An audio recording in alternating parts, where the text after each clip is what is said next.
about October.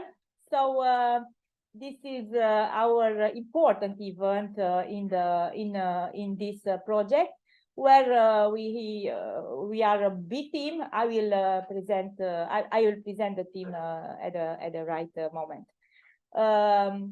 Then I would like to make the introduction of our leader of the university and faculty, and address the many thanks for finding the time to be here with us and supporting us in all our efforts.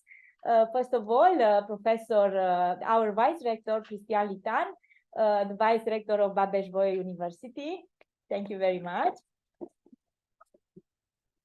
And our Vice Dean, Gabriela Brendia. Thank you very much, Ms. Gabriela, for being here with us. So please, Mr. Professor Cristian Litan, the floor is yours. Thank you very much.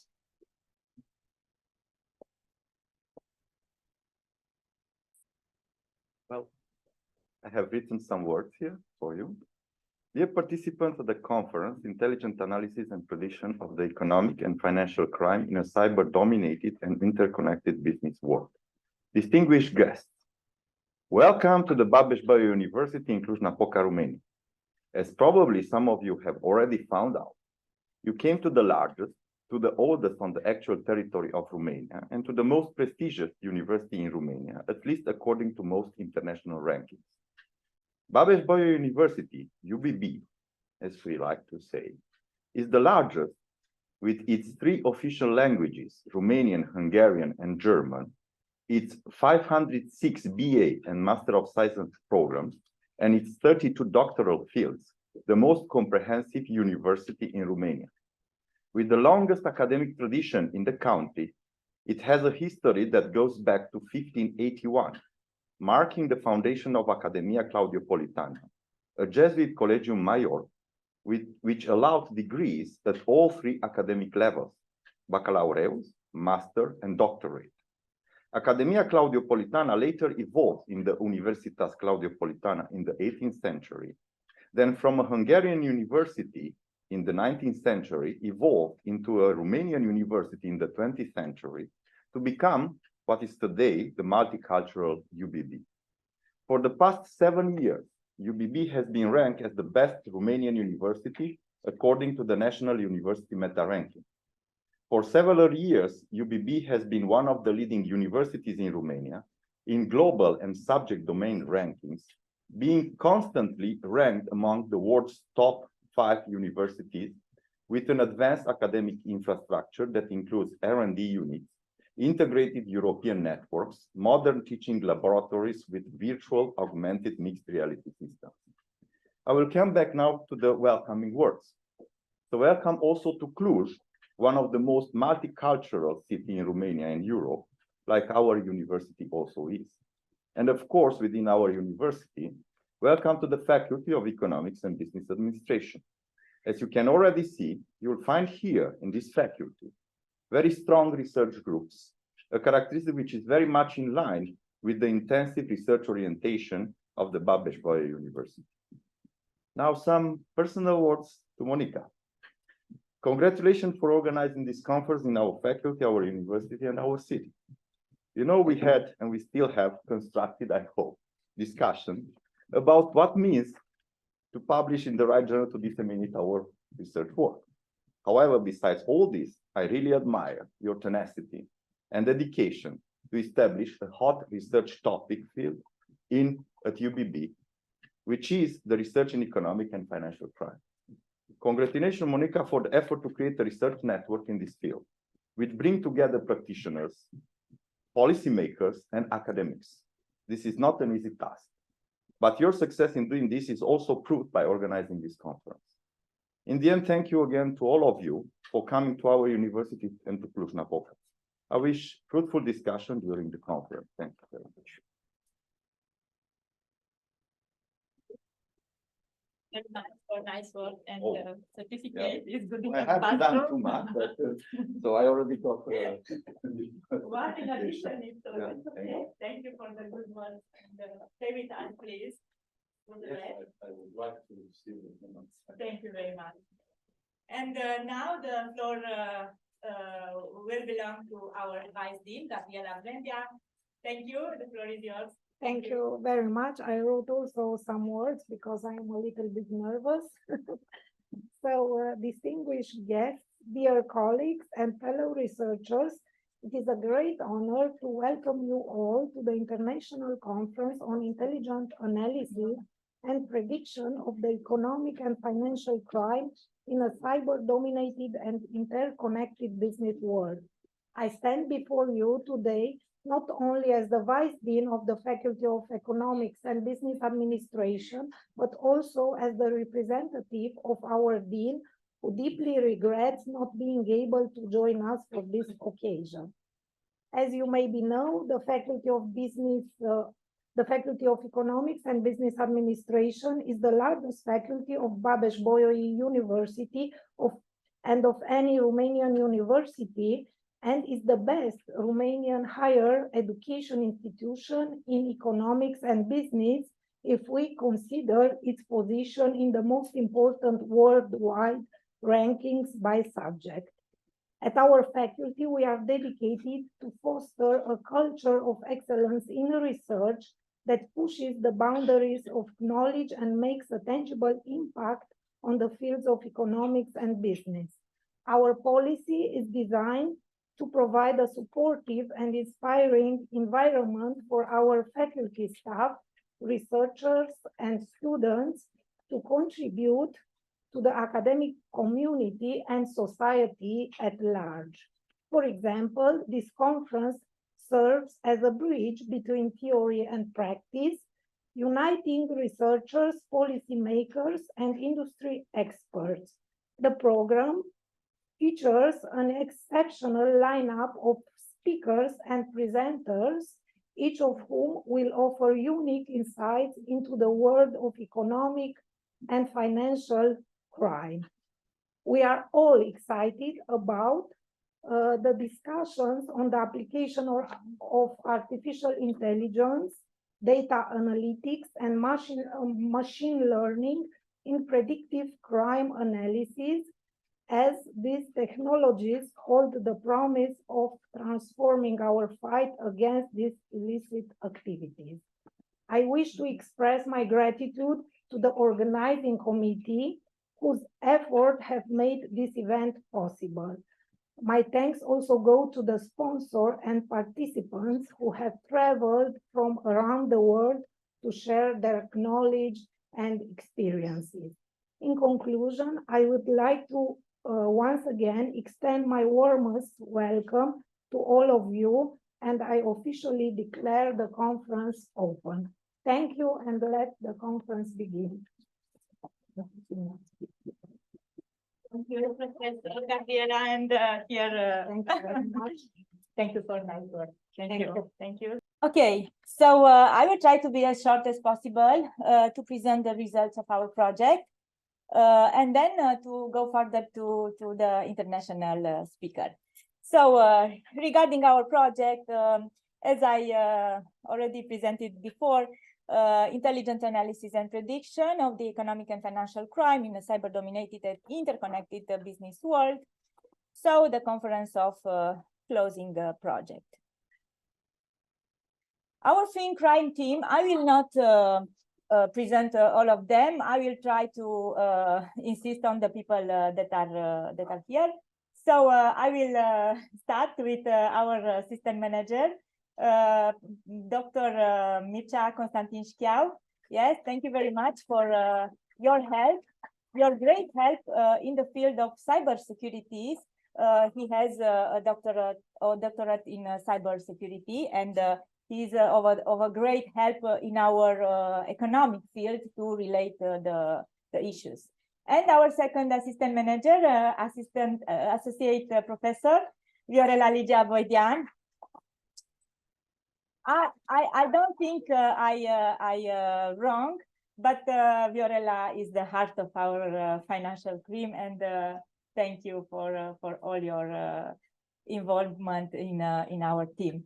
For sure, then I am pick up you from here. You stay here behind. Our colleague Gabriela Mihaela Mureșan. Thank you very much for all the efforts and involvement in our project. And yes, the junior of our team, Alexandra Ioana Daniela Rus. As you see, is all the time behind the door and try to fix all the details. And our PhD candidate, Julia Bridge, thank you very much for your involvement. And the junior, come Isabella, you are a very close collaborator and our PhD candidate with a very brilliant future in the field of finance, our future doctor, Isabella Căpraș Lucuț. Okay, thank you. And the collaborator, I've seen here several collaborators. Associate Professor Cristina Boța-Avram, thank you for your involvement. Yes, thank you for your efforts to participate in our activity. Actually, Cristina is also active member in our doctoral commission with the part of internal audit, because we know we need internal audit in order to detecting fraud. Thank you very much. And our lawyer and our PhD candidate, Florin Roman. Yes. With a big interest regarding the frauds with European funds. Okay, thank you very much. And I'd like also to thank, because I've seen and I missed to present you, Professor Alexandra Horobec, our collaborator in activities from Academic of Economic Studies, Professor Lucian Belașcu from Lucian Blaga University. Thank you very much for being here as a guest. And for sure, our colleague, Professor Cosmin Silaghi, which is an active professor in my personal committee of defense of PhD defense. So all the English theses are presented by him. So thank you very much for being with us all the time. And because they already came, I would like to address the welcome the president, yes, Mr. Nicolae Câmpan, the president of National Agency of Administrative Taxes. Yes, I try to spelling well. And Mr. Marius Câmpan, the president of Cart of Account for Cluj. Thank you very much for being here. And to not forget, because you are very small there, but it's very big actually, is a commissar of police, chief commissar. Yes, please correct me if I'm wrong.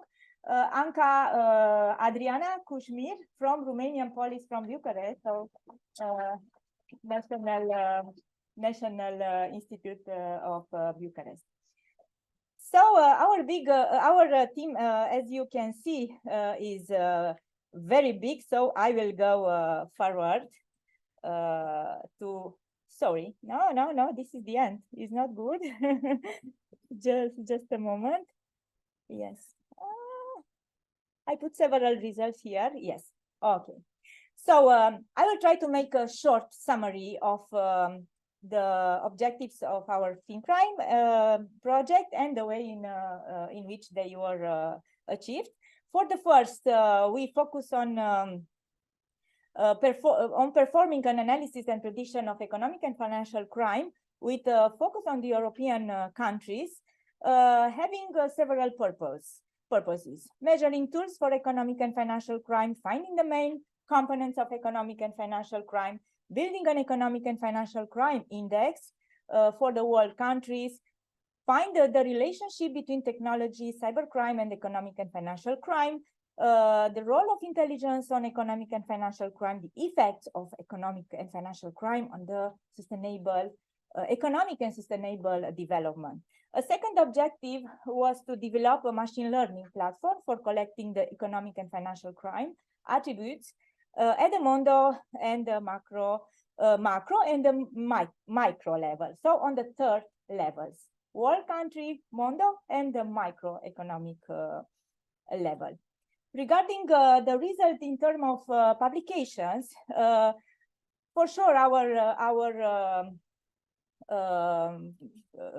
starting objectives was achieved and even the past. So we propose to publish at least 6 scientific articles indexed by Web of Science, more exactly SSCI. So we realize 16 papers in this area, so about a 30% degree of achievement. At least 10 papers published in other data relevant international databases like Scopus or emerging citation index papers. So we have 6 ESCI, 5 Scopus, and 20 publications in volume of the conference. We also propose to organize at least 2 conferences or workshops, but we realize much more than this.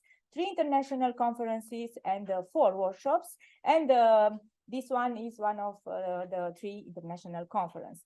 At least 6 research internship or courses in the field, and we realize 12 courses and internship in different fields of financial crime, statistics, and related field in order to get the skills for research in financial crime. Our first conference was an online meeting, and I will put here also the photo from behind the scene. So our financial crime server, they are not here, but they were behind our first conference. And as you can see, we had speakers from academic field and also from the business environment, from the National Office for Preventing and Combating Money Laundering, from Accounting Institute of Romania, from National Directorate for Security, Cybersecurity, and also from the policeman, from the Fiscal Institute, and so on. So it was at the last. This conference was at the end of December 2021. Several workshops we had also regarding the students in order to provide how to do a literature review using Web of Science. And here, due to the help of our PhD candidate and member in our very active member, but he's with a baby, she is with a baby now, so she cannot attend to our conference, but with her all the time here.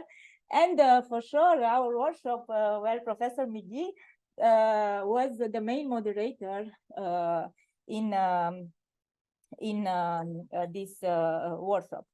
Another workshop for students on June 2020, where we also provide several awards and several souvenirs, let's say. So they were enjoy a lot about this workshop.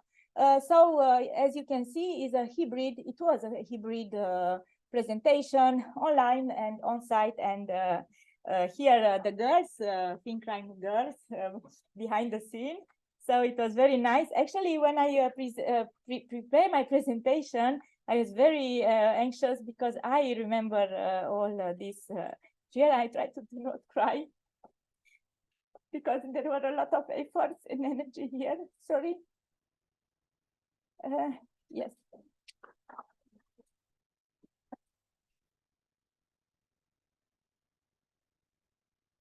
Thank you.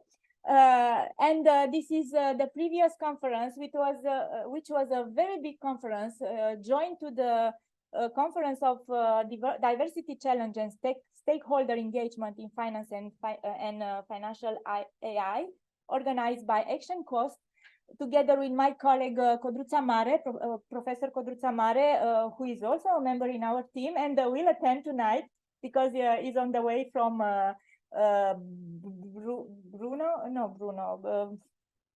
it's Berna, yes, Bruno, it's the name of a dog, right? Berna, right?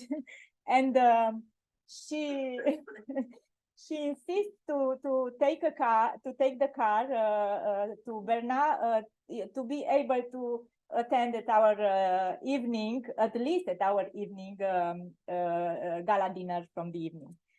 So it was a very nice conference. We had here about 15 professors from abroad. It was on February. So here the girls behind the scene, they are already all the time there. Several activities from this year also, participation at the Economic and Financial Prevention London Conference on June, together with my PhD candidate. And here is the manager of this great big conference. Actually, it is an yearly conference. It's important to say that we also participated at an InnoFair event organized by Babeș-Bolyai University. We were invited to present the result of our project, and for sure the FinCrime actually is not FinCrime. We decide to be FinCrime because it sounds sounds better. So here we also attended this very interesting event organized by our Babeș-Bolyai University, where was also important person from business environment, and also was our rector of our university.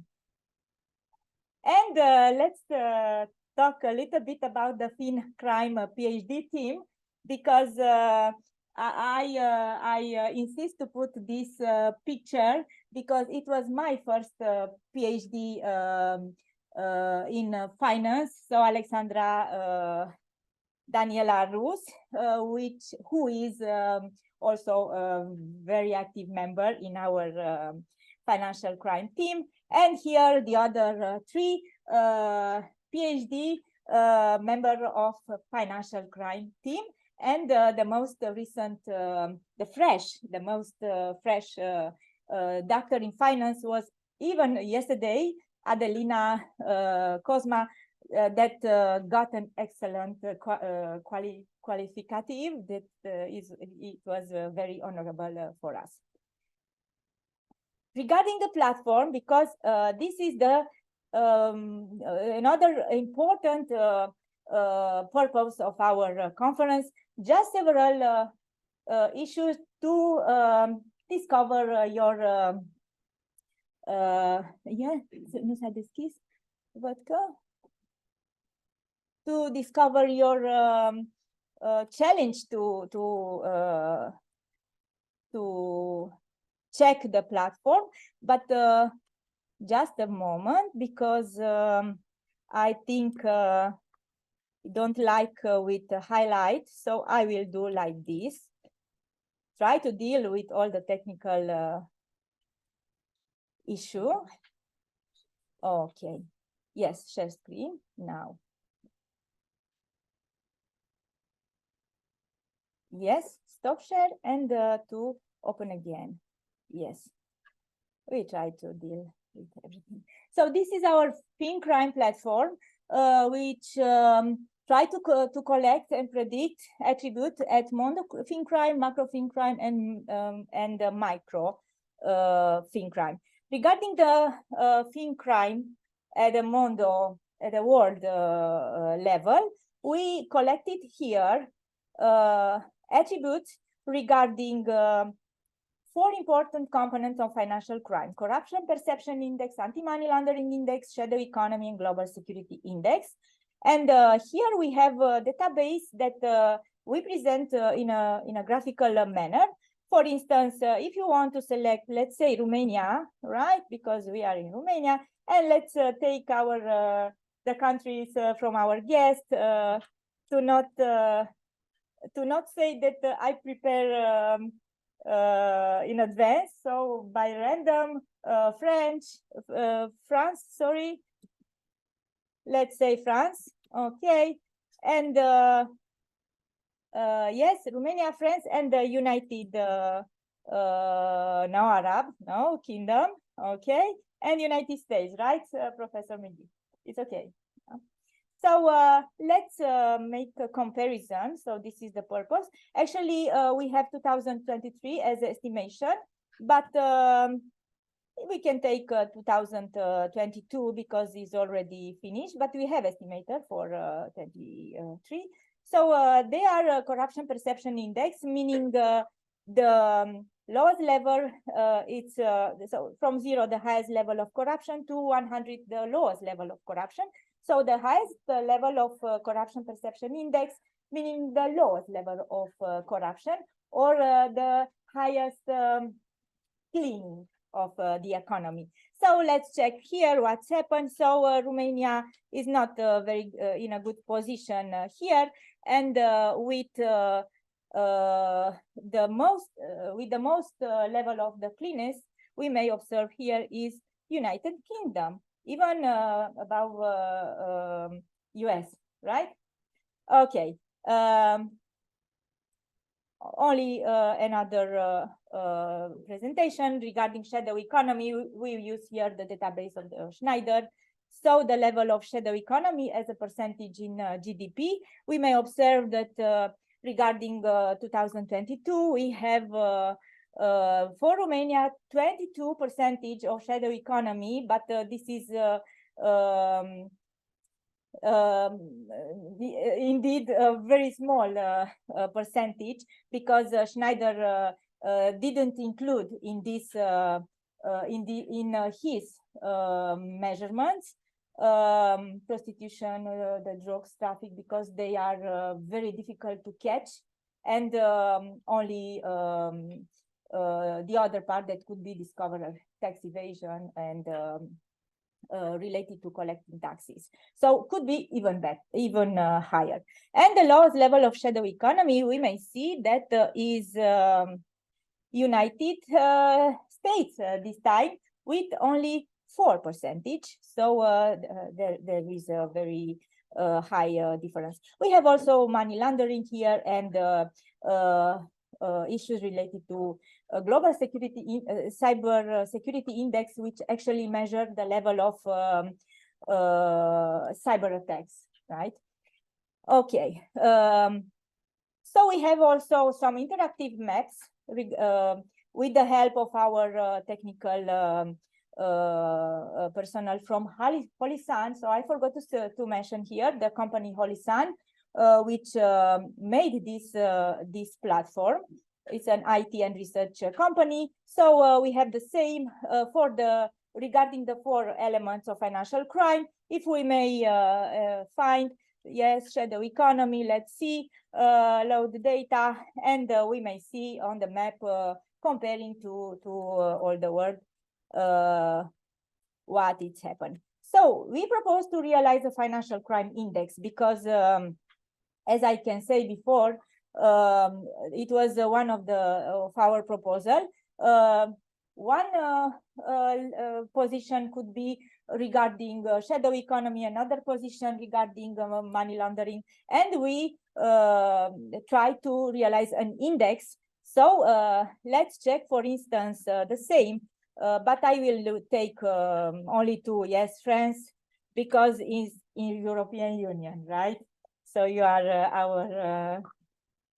our friends. All of us are friends, but European Union are best friends, right? Okay, so let's compare with the France financial crime index, meaning a whole measurement of the financial crime. We may observe here 0.22 for France and Romania 0.33, but we may compare also with European Union to have a big screen. And let's compare with European Union. The average is 0.24. So Romania is much above, much more above the average, but France is under. So it's an index between 0 and 1. I let you to explore yourself, and I go further because the time is our enemy all the time. The correlation, we try to make some correlation here in our attempt to find the determinants of financial crime. And here are a lot of variables. I will not enter with each of them, but we have development, public governance, tax burden, digitalization, intellectual capital, unemployment, economic freedom, democracy. For instance, if you want to find the correlation between shadow economy and GDP per capita, we may observe that the correlation is minus 0.88, meaning that indeed, as higher is the development of a country, as lower is the level of shadow economy. So it's an important determinant for shadow economy. And I let you explore yourself. Also, we have some comparison regarding the two categories of country, developing country and developed countries, because all the time in our research, we make the comparison not as a whole, because it's important to split into developing country and developed countries. And for this purpose, we take the classification of World Bank and make some group there. There are details, so we can talk later. Let's talk a little bit about macro FinCrime, because there are some representatives that help us in collecting this type of data. They are not very easy. It is not very an easy task to gather them. So let's check about the database provided by the police.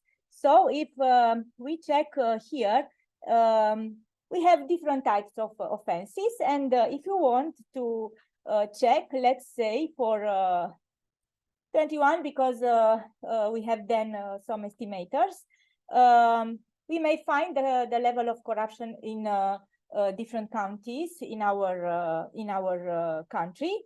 And if you put here, we may also find the level. So the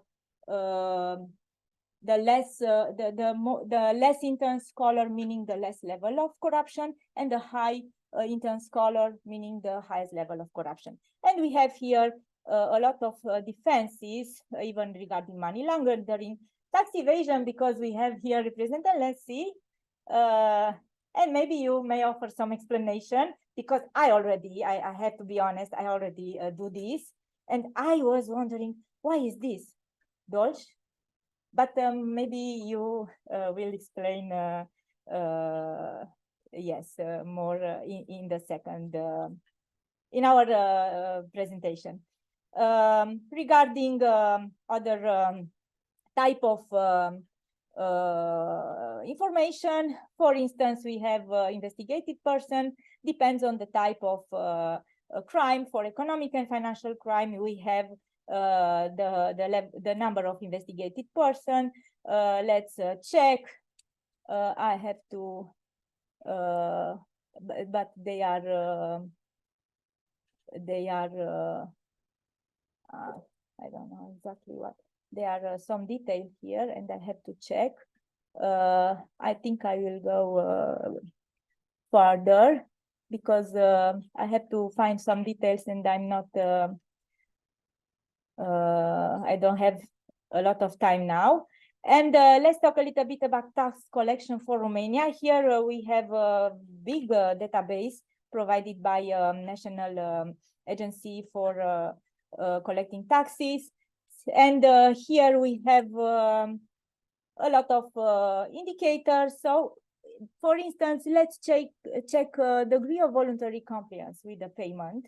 And here We have also by county and by region, but let's check for the yes. And we have here, I require to the IT company to adjust the legend, because from the first it was everything on white, because the level of compliance is between 66 and 80 as minimum and maximum. So the level of voluntary compliance, which I think is good, but we have to find the explanation why. Why even with this level of voluntary compliance, the level of the general level of tax evasion in Romania is very high, but I will let to say more the specialized from the business environment. And yes, and if we take by region, we have also some comparison by region.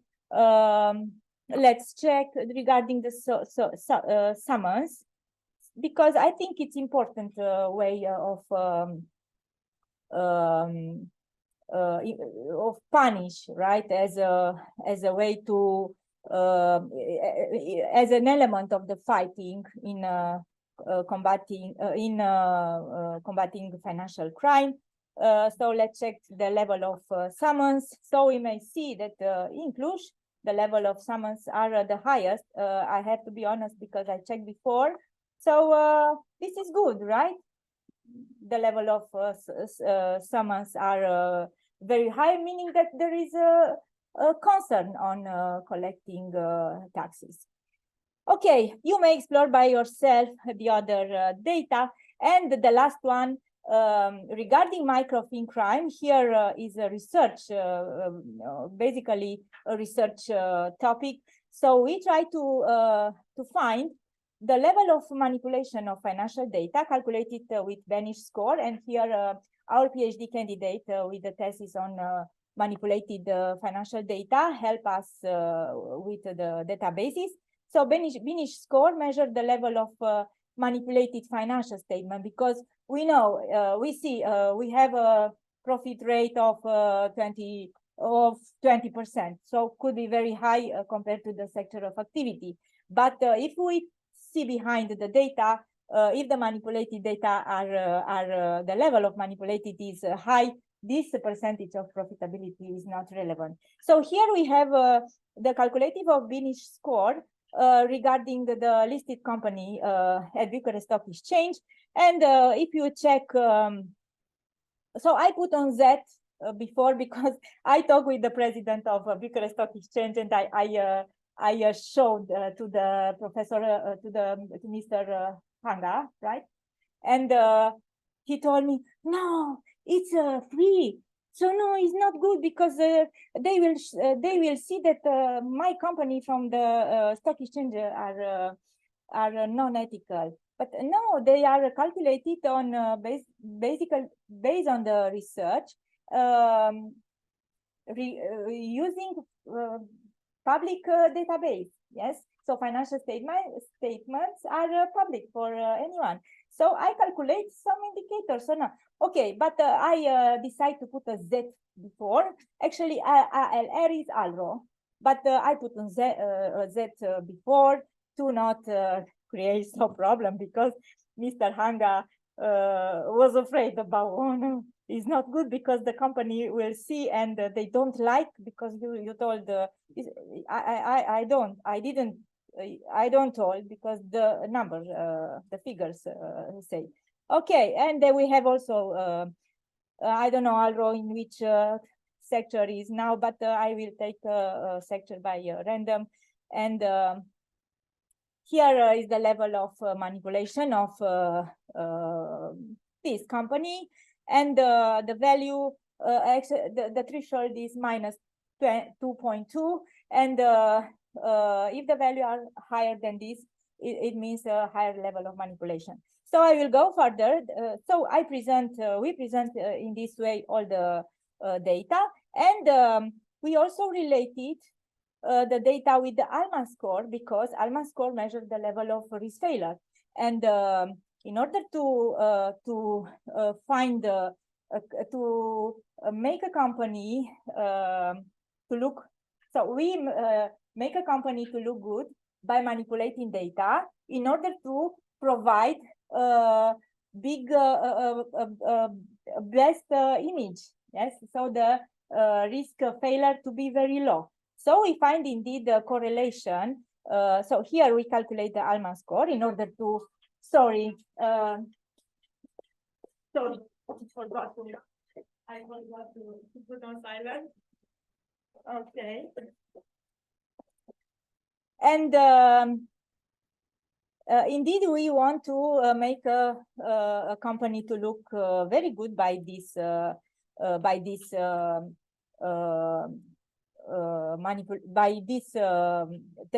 manipulation techniques. And indeed, we find some correlation related to Benich score and Allman score. So if you find some correlation between Allman score and no,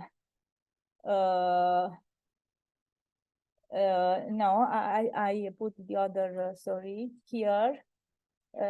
Here I wanted to go.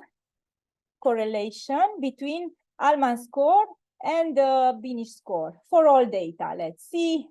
It's indeed 0.33, but if you take components, could be higher. Higher. So it means that the value is positive. So indeed, we as a company, but it's not an ethical practice for sure, manipulate data in order to have a good profitability, yes, a good performance of the company. So this is our platform. I invite you to explore. And just a moment to finish my presentation. Okay, so I will finish now. And I will finish with this. We work it, we love it, we cried, we enjoyed, we grow up together, stronger together. This is the FinCrime team to be continued. Thank you.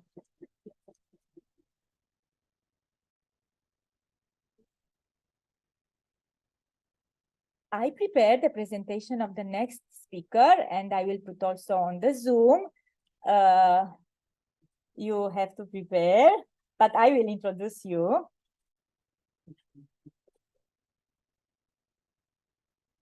Okay.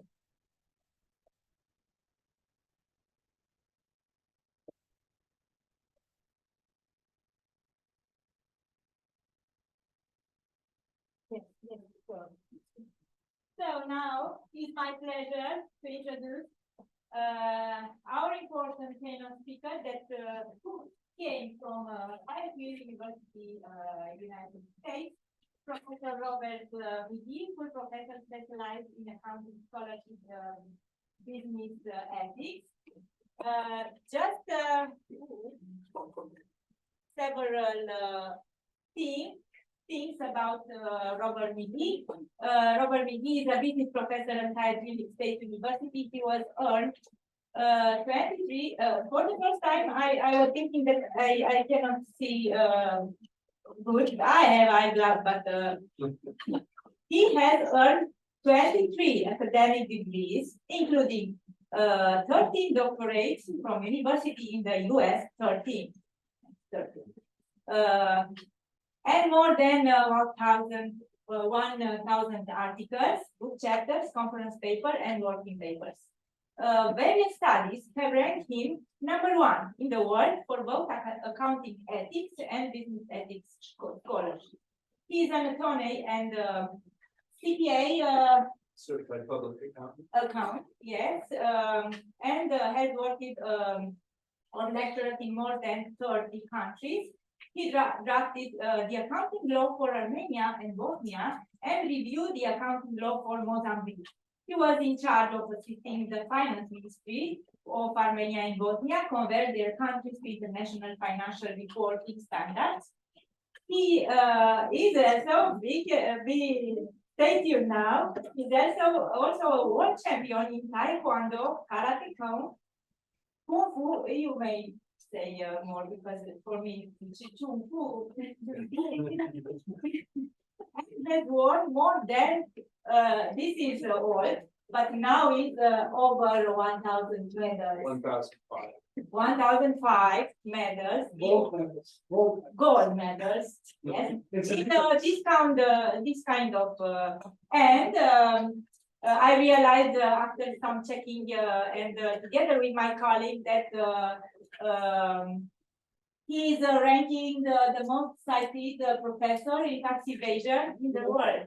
I think it was next.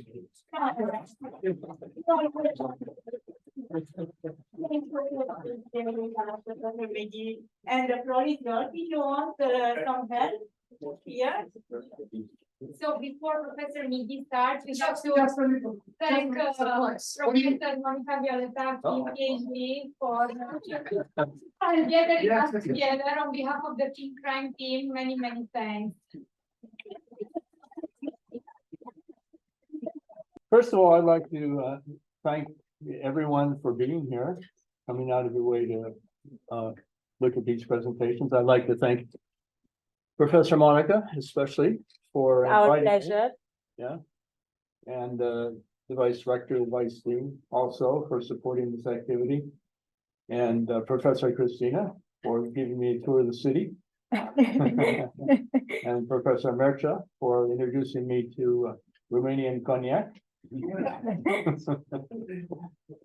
Yeah, I've learned some things already. Yeah, I apologize for not knowing any of the three official languages of the university. I don't know Romanian and nem beszélek magyarul. Ich spreche auch kein Deutsch. Ich habe Deutsch gelernt im Auto mit Gesetz in 1970, aber ich habe alles vergessen. Das tut mir leid. So I suppose I can get started since I only Yes. have 15 minutes and I just used up 2 or 3. I wasn't a model regarding 15 minutes, sorry, but I suppose at least you to be a model with this. Okay, thank you.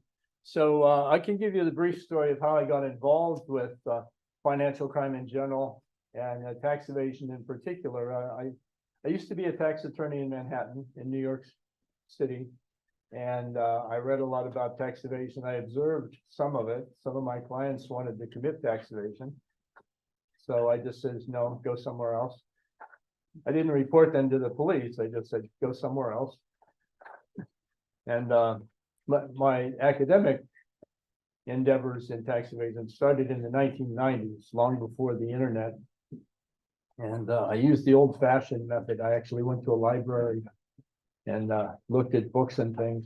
And I found one doctoral dissertation from 1944 that was written by a Catholic priest. He was working on his doctorate in sacred theology.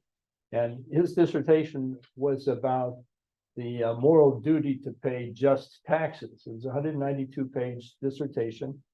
And what he did, he went through the literature, about 500 years of mostly Catholic Christian literature. And over the last 5 centuries, a lot of reasons, a lot of excuses have been given to justify tax evasion. And a lot of them were in the Latin language, which most Americans don't know, but we don't speak Latin in the United States. And so he introduced that whole body of knowledge to the English-speaking readers. He went through it. He cited a lot of authors who wrote in the Latin language 300 or 400 or 500 years ago. And from that, I came up with a sort of a list of the most frequently used excuses or justifications for evading taxes. And I constructed a survey instrument where I listed, I guess you could say, the top 18. And then the survey began with a phrase like tax evasion is ethical if, and then I ran through these 18 reasons that have been given in the past in the Christian, the Catholic literature. And well, actually 15 of those, and then 3 more that were more recent. And I distributed the survey to several groups. And I'm happy to report that other people have used my survey. As far as I know, there have been 90 studies that have used my survey. So I was shocked. I thought I'd be the only one, but at least 90 other surveys have been done using my survey instrument. So that was great. And so, which brings me to this presentation. What am I saying here? The results are, oh, you're keeping right up with me. Good. Okay. Good. Okay. So the goal really is to reduce the amount of tax evasion that goes on. And in order to do that, in order to do a good job of reducing tax evasion, first of all, we have to find the reason why people evade taxes.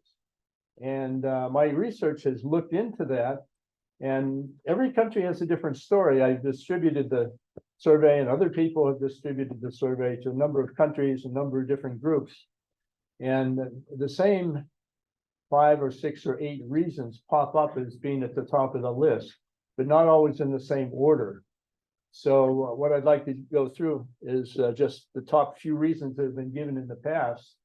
And again, the goal is to reduce tax evasion. So first of all, we have to find the causes for tax evasion. And then we have to eliminate the reasons why people evade taxes.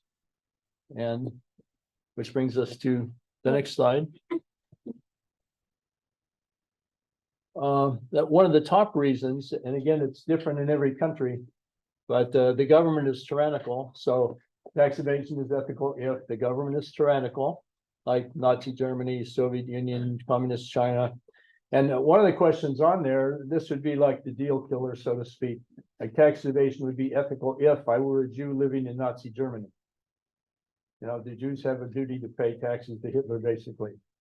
And it's not just Jews, probably anybody living in Nazi Germany could find a valid reason not to pay taxes to Hitler, financing the war machine. And this also goes back to the theory of the just war theory, where in the past, if a war was being fought that was not just, there's a perception that there's not only a duty, or not only an excuse not to pay, but also a duty not to pay. And this goes back in European history, 3 or 4, even 500 years. And more recently in the United States, during the Vietnam War, there were a lot of protesters that said we shouldn't have to pay for that war because of a variety of reasons. Poses no threat to the United States, it's none of our business, things like that. That's not a widespread perception in the United States. Some people think we should invade every country. Sorry about that. That's not my view. Also, another one, tax evasion is ethical if the government discriminates against me because of my religion, race, or ethnic background. That's more important than in some countries than others. Like in Japan, it's a homogeneous society. They don't have to worry about that. But in multi-ethnic societies, some races, religions are discriminated against, and there's a widespread perception that there's no moral duty to pay a tax to that kind of government. Again, the assumption here is that the government is supposed to be for the people. It's supposed to be the servant of the people, not the masters. When the government becomes the masters, maybe the duty to pay taxes is less than 100%. And tax evasion is ethical if the government imprisons people for their political opinions. Perhaps some of you may be familiar with that. Maybe you know some countries that used to do that. And that's, again, a reason it's been used to justify tax evasion. Tax evasion is ethical if the system is unfair. Of course, nobody can agree. I mean, a group can't agree on what is fair and what is unfair. But basically, it's unfair if you think you're paying too much. That's Yeah. one reason. And that's the reason in the past, even going back hundreds of years, that the duty to pay taxes, there's no duty or reduced duty if there's a perception that the tax system is unfair. So one way to reduce that is to make it into a fair system if we can agree on what's fair. And another reason it's been used in the past, if tax rates are too high, then there's either no moral duty or a reduced moral duty to pay. There's the perception that after a certain amount, the duty to pay stops. And that's widespread. I found that in a lot of countries, that although you owe some moral duty to pay taxes, it's not an absolute moral duty. At some point, if the government does more to you than it does for you, maybe that's the time to stop in terms of morality. And I found that to be the case in several countries. Yeah. Mm-hmm. And tax evasion is justified if tax funds wind up in the pockets of corrupt politicians, their friends and family, or if the government is corrupt. That's another reason it's widespread. It's been given in many countries as for one reason why they evade taxes. That if you pay taxes and it doesn't do anything for you, it just helps government officials. I don't know why I'm thinking of Joe Biden at the moment. There's A question from the audience, from our vice rector. yes, Let me interrupt. Sure. So these are top reasons for incentive not to pay, well, actually what is really happening, you know, because with the tyrannical, I can understand that they did not have intention, but then they were very afraid. right. And then they complied very much with the taxes. Yes. Yeah, but then this has to do with ethics, morality. In the past, some people say, I don't pay taxes because the government's tyrannical, the system is unfair. I don't get enough out of the government. You know, the government is the master, not the servant. These are just reasons that have They been were given. not really not paying them because actually they were very afraid, I guess, in those Yeah. tyrannical systems. Yeah, So they may have incentive not to pay, but finally they pay. they pay. And there's sort of a joke within the United States that, you know, I don't like to pay taxes, but I pay them. It's like a bribe to stay out of prison. So, yeah, Not corruption is now good. yeah. And some people, small minority in the United States regard the United States government as just a legalized mafia, so to speak, that they're the criminal element and we just pay them to keep out of our houses, keep out of our businesses. And it's like that in some other countries as well. If there's a perception that government is a master instead of a servant. Now, it started off 200 years ago in the United States. The government was supposed to be the servant of the people. And now it's moving in the direction where it thinks it's the master. And that's why a lot of Americans have guns. So that if it gets worse, we can do something about it. And but that's a whole nother story. And again, these reasons have been given historically in the literature for reasons why people justify tax evasion. They use it as an excuse. They don't want to pay. And sometimes, a lot of times, they pay anyway, but they resent paying taxes for a government that doesn't do anything for them. If it's corrupt, especially, and again, I'm thinking of Joe Biden because he's under investigation right now for taking bribes from Russia, Ukraine, China, and Romania. Romania is also there. I don't know what's going on there because it hasn't really, the details haven't been released yet. And the Justice Department in the United States has become corrupt. It's controlled by Joe Biden. So the Justice Department isn't investigating it. The House of Representatives, which is controlled by the opposition party, Republicans, they're investigating Joe Biden and the Justice Department for covering up all these bribes that he has supposedly received. Not directly, though, but through 9 family members.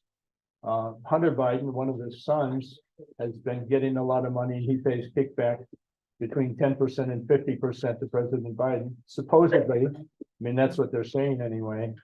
And family members, including even some of his grandchildren, have received money for consulting fees. The real grandchildren like that getting money for consulting fees. So it can't be traced to President Biden because it's the grandchildren receiving the money. And this has started to come out, but the Justice Department is trying to suppress the information because it's controlled by Joe Biden. And so there's a big election coming up in November 2024. There's a movement to get rid of all those corrupt people at the top. But then the Democratic Party says they're not corrupt at all. You're just making it all up. So, and the press seems to be controlled mostly by the Democrats. They're suppressing the information. But there are some members of the press, Fox News and a few others, that are trying to come out and publicize the story before the election because that'll change votes. So I didn't mean to talk about any of that during this presentation, but it's Monica, if I can.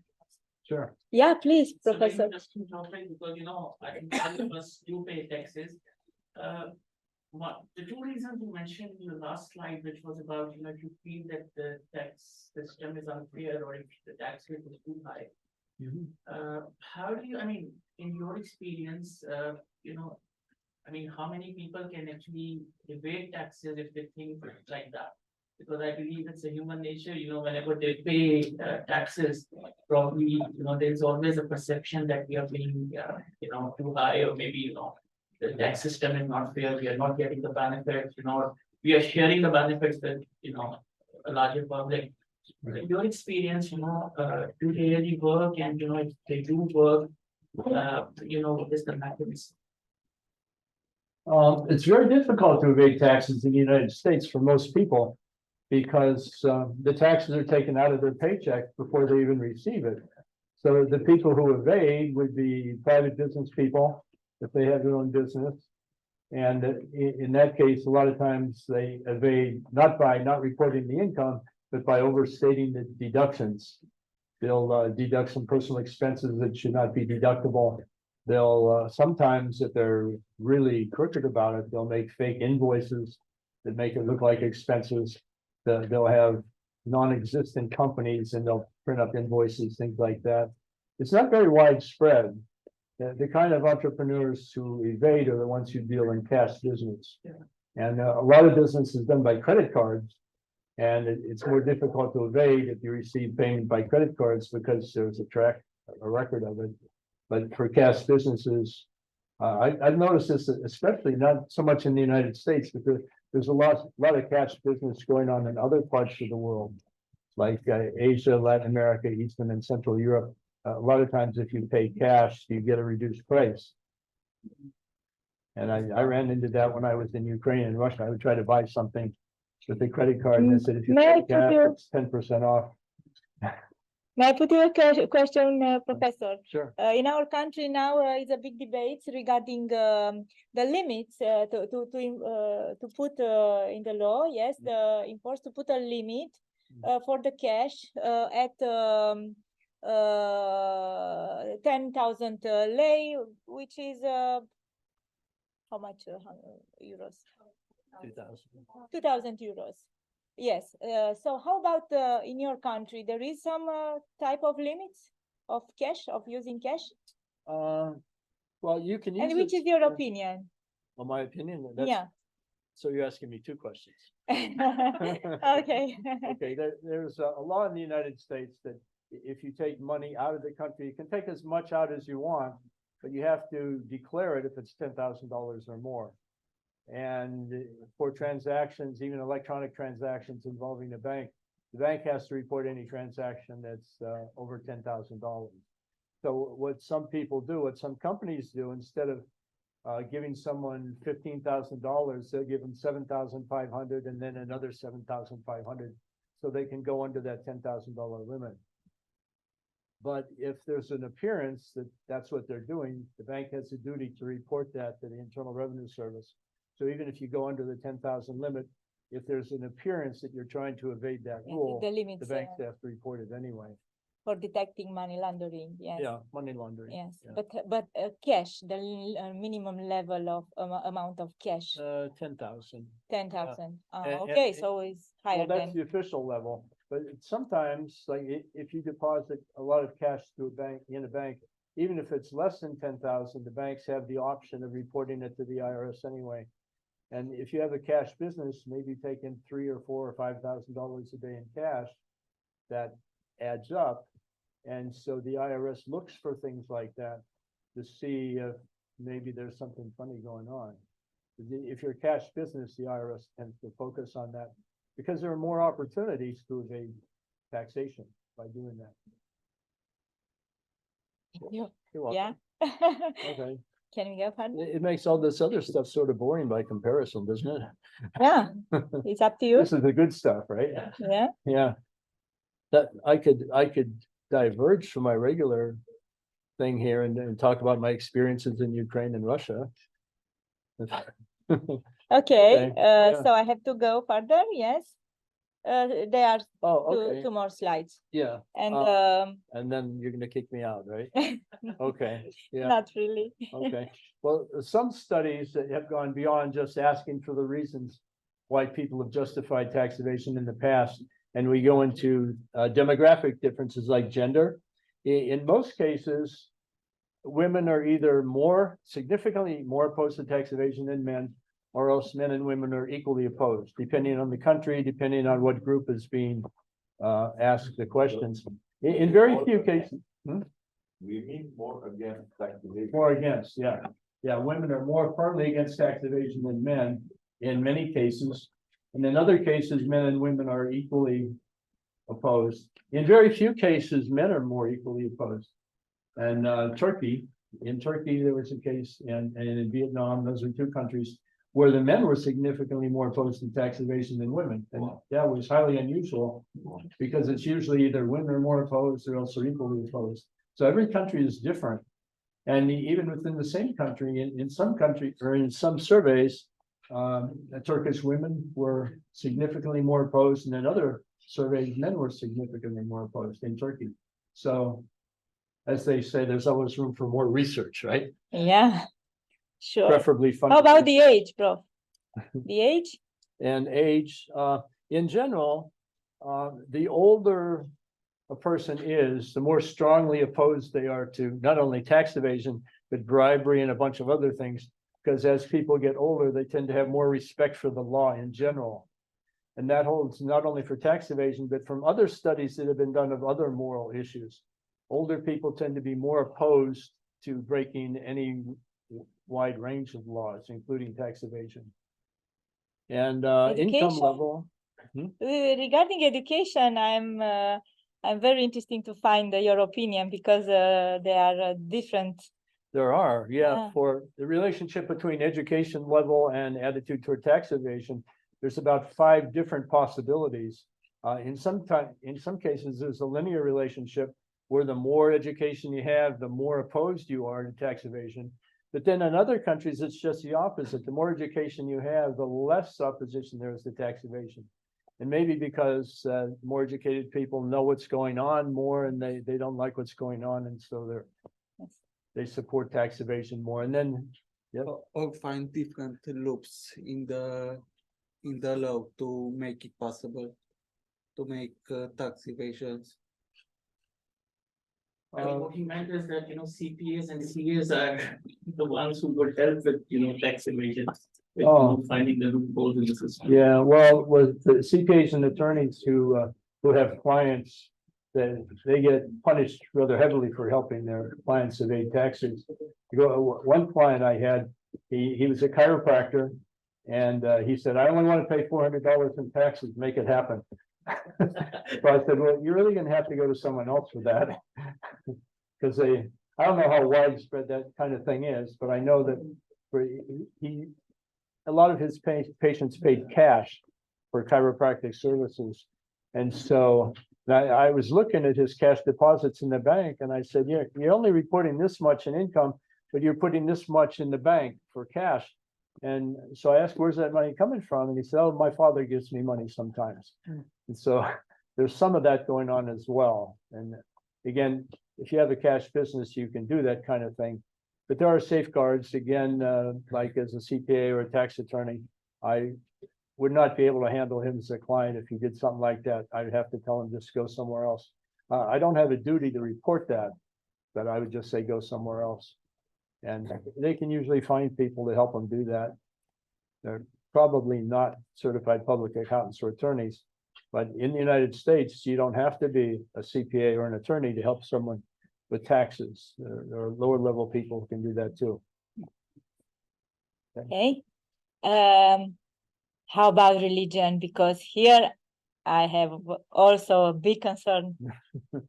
Romania is the most religious country in the European Union, and the level of corruption and shadow economy is the highest. How could you explain this? Oh, okay. Well, yeah, well, you have to forget logic. Is logic? Forget logic. To forget logic, Forget logic. right? Yeah. The different studies have shown different things. But in a country that has more than one dominant religion, you can test to see using p-values and so forth to see which religion supports corruption in general, or bribery or tax evasion. And the results differ by country.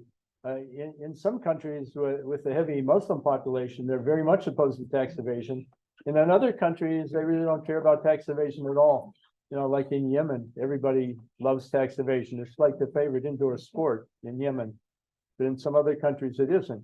And then I did an article one time. This is, before the internet, I saw this book on Islamic business ethics, and they had one chapter about tax evasion. And the scholar that wrote that said that if you're a Muslim, there's no need to pay any tax. It's based on income, or any tax that causes prices to rise, like a sales tax, value-added tax, or a tariff.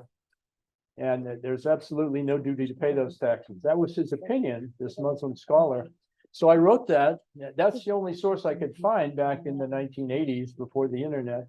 And so I wrote about that in an article. And then in 2011, I got an email from a Muslim scholar in the United States, and he said, "You're completely wrong. The Muslim view, that based on the Islamic literature, is that it's always prohibited to evade taxes. And the reasoning there is that Allah owns everything, and if you evade taxes, you're stealing from Allah." But well, I should get to the next chapter before giving you the final ending here. I was writing a book for Springer on tax evasion, and I invited him to write an article giving his views, or a book chapter giving his views, and so he did. And he said just what I just said, that you're stealing from Allah if you evade taxes. But that was only in cases where the country is governed by Sharia law. And he evaded the issue of what do you do if you're a Muslim and you don't live in a country that's ruled by Sharia law. And the implication was that it's okay to evade, but he didn't say that. And so the Islamic literature goes to both extremes. Either it's always okay or it's never okay. And then there's some in between.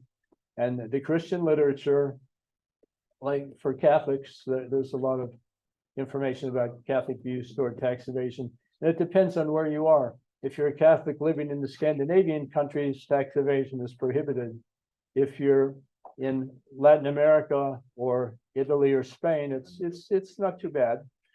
Evade a little bit if you want, it's okay. So even within Christianity, there are differences of opinion, mostly determined by where you live. So there's a lot of cultural influences there as well. And Protestants think differently about tax evasion than Catholics. Protestants tend to be more against tax evasion than Catholics in general. And there's one branch of Christians in particular.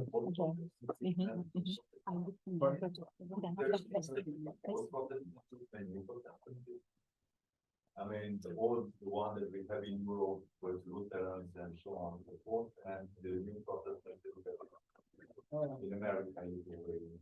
Do you know if there is a difference inside the group of Protestants? Yeah, there is. There's not just Catholics and Protestants. There's Catholics of a whole different kind of Protestants. But within the Protestants who are Baptists, they tend to be very strongly against tax evasion. Whereas Methodists and Lutherans, well, some Lutherans are against it and some not so many. And there's another group of Christians, the Church of Jesus Christ of Latter-day Saints, often called Mormons. And I asked some Mormons to do an article on that, and it also turned into a book chapter for one of my books.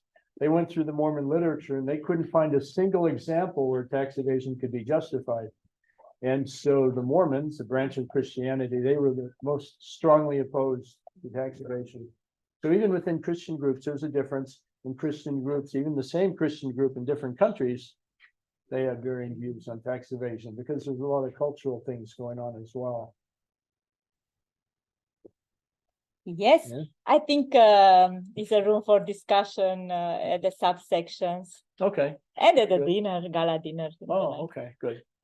You're going to feed me then after this, right? Okay. Yes, I will lecture for food. Okay. Thank you. Thank you. Thank you very much, Professor. Here is our certificate of attendance.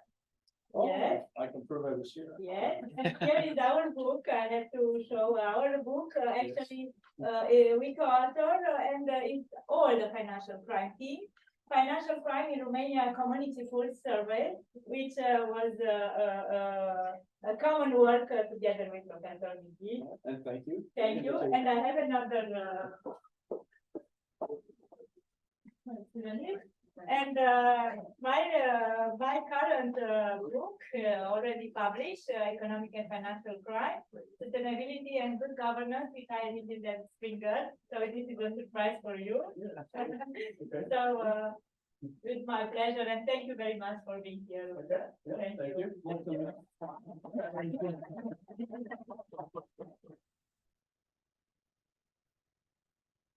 Now we go further to our next speaker. It's my pleasure. Yes, thank you. I put your presentation on the stick, but I will assist you. It's my pleasure to introduce our next keynote speaker, Professor Mirza Nawazis Elahi, which is professor at Excelia Business School, Rochelle, France. And he belongs to the finance department. The teaching specializations are corporate finance, financial analysis and reporting, investment management and asset pricing, mergers and acquisitions, financial risk management, international finance.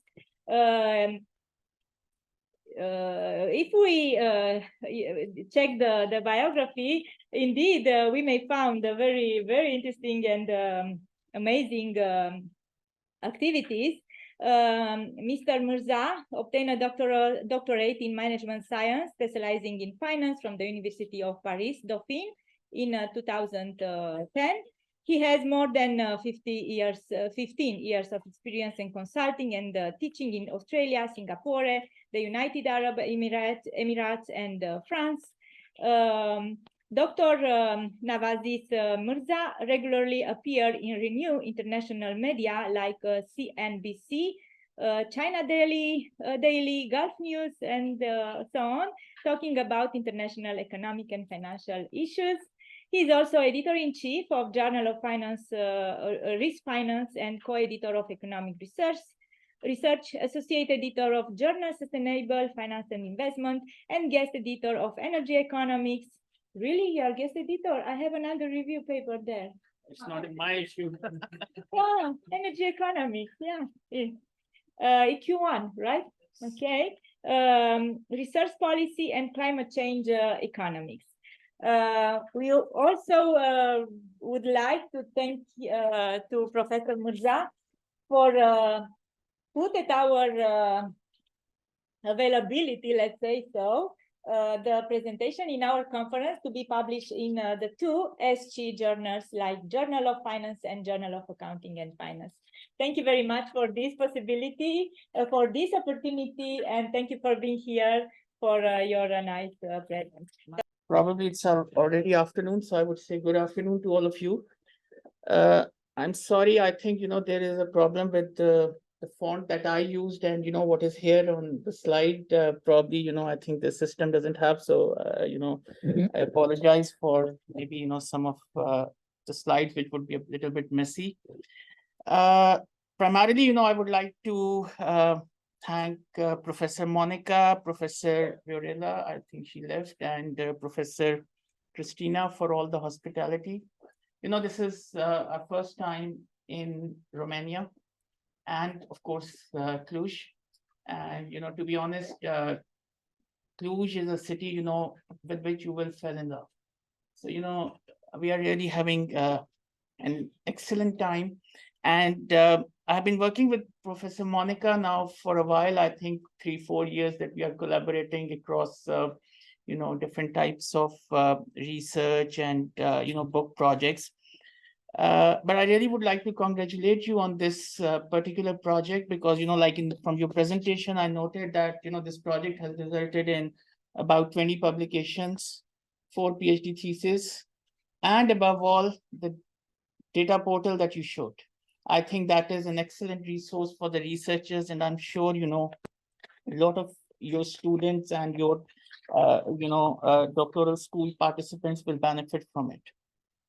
Coming to, the selection of the topic. So as of now, in finance, there is, a lot of discussion around sustainability practices and, what we know as the environmental, social, and governance compliance for the businesses.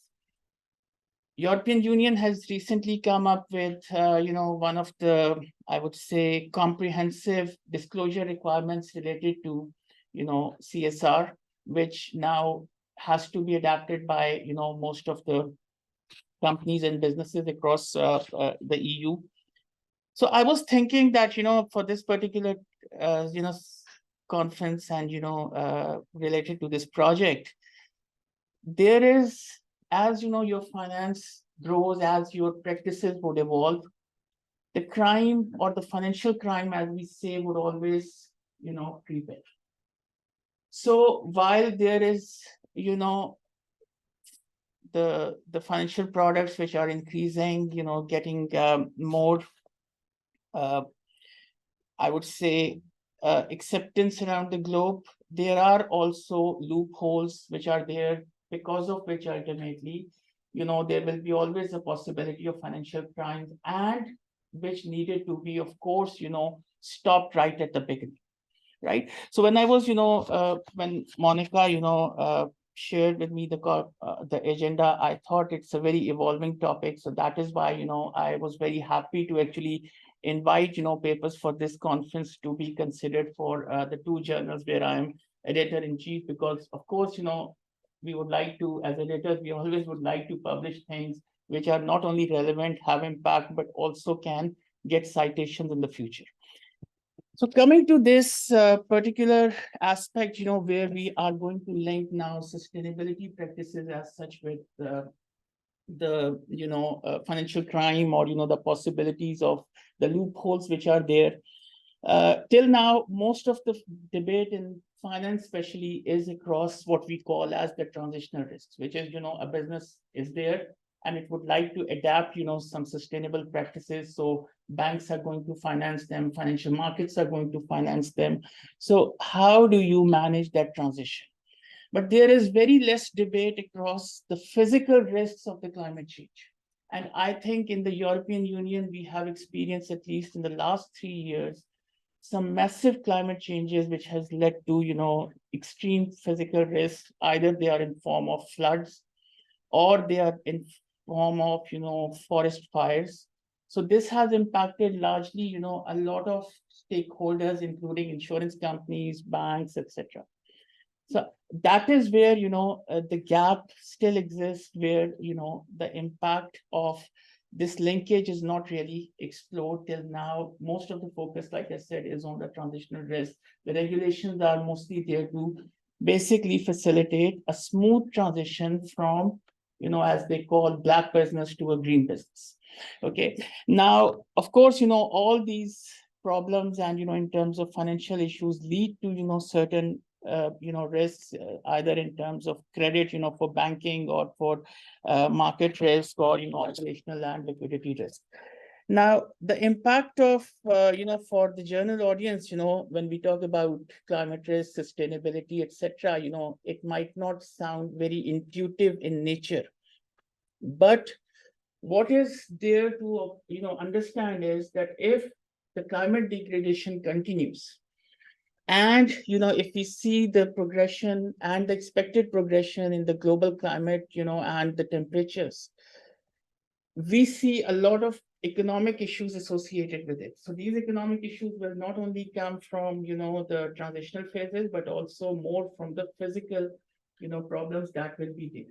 So for example, if by 2050 and 2100, these are basically the timelines which have been suggested by the Paris Agreement, which is considered as the Bible of, sustainability practice, you can see that there is a significant drop in the economic growth.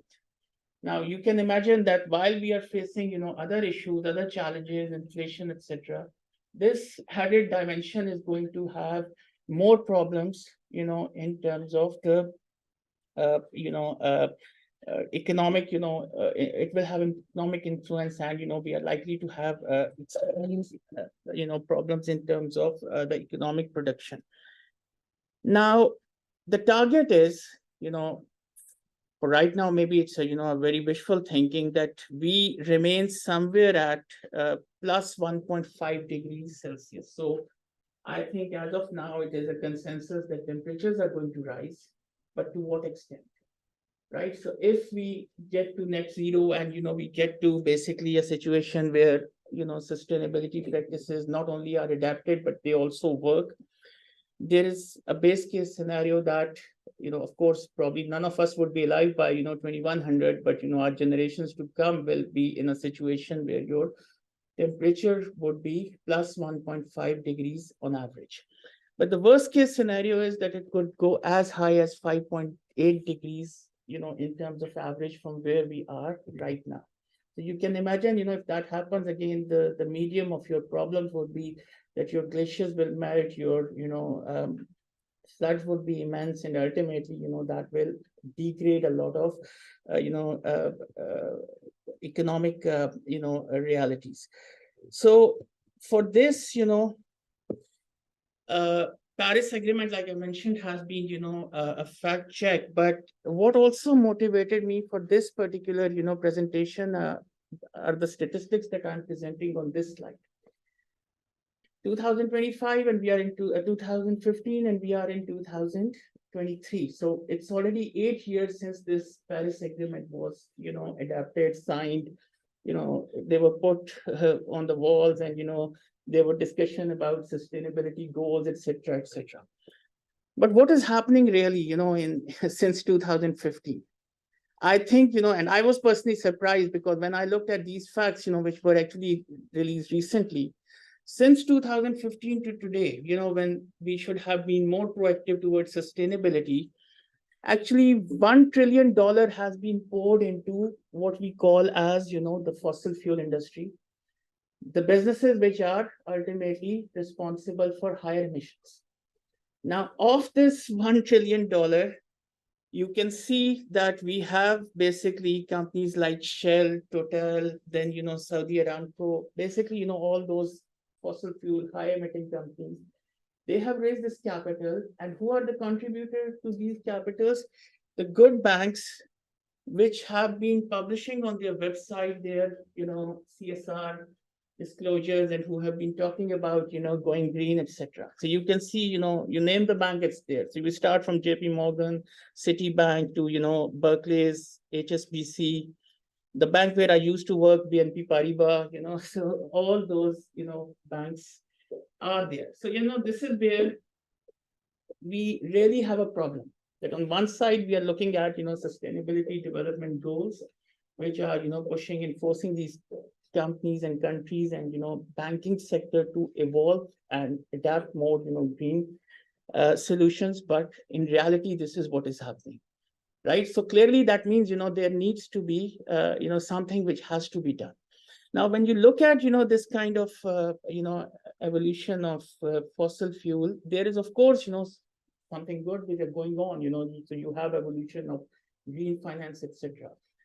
But there now the problems would be coming in terms of, the crime or, the evasion from, or, trying to benefit from the loopholes in the system to ultimately, have, benefits, have financial benefits, but which are really going to be damaging for the sustainability goals.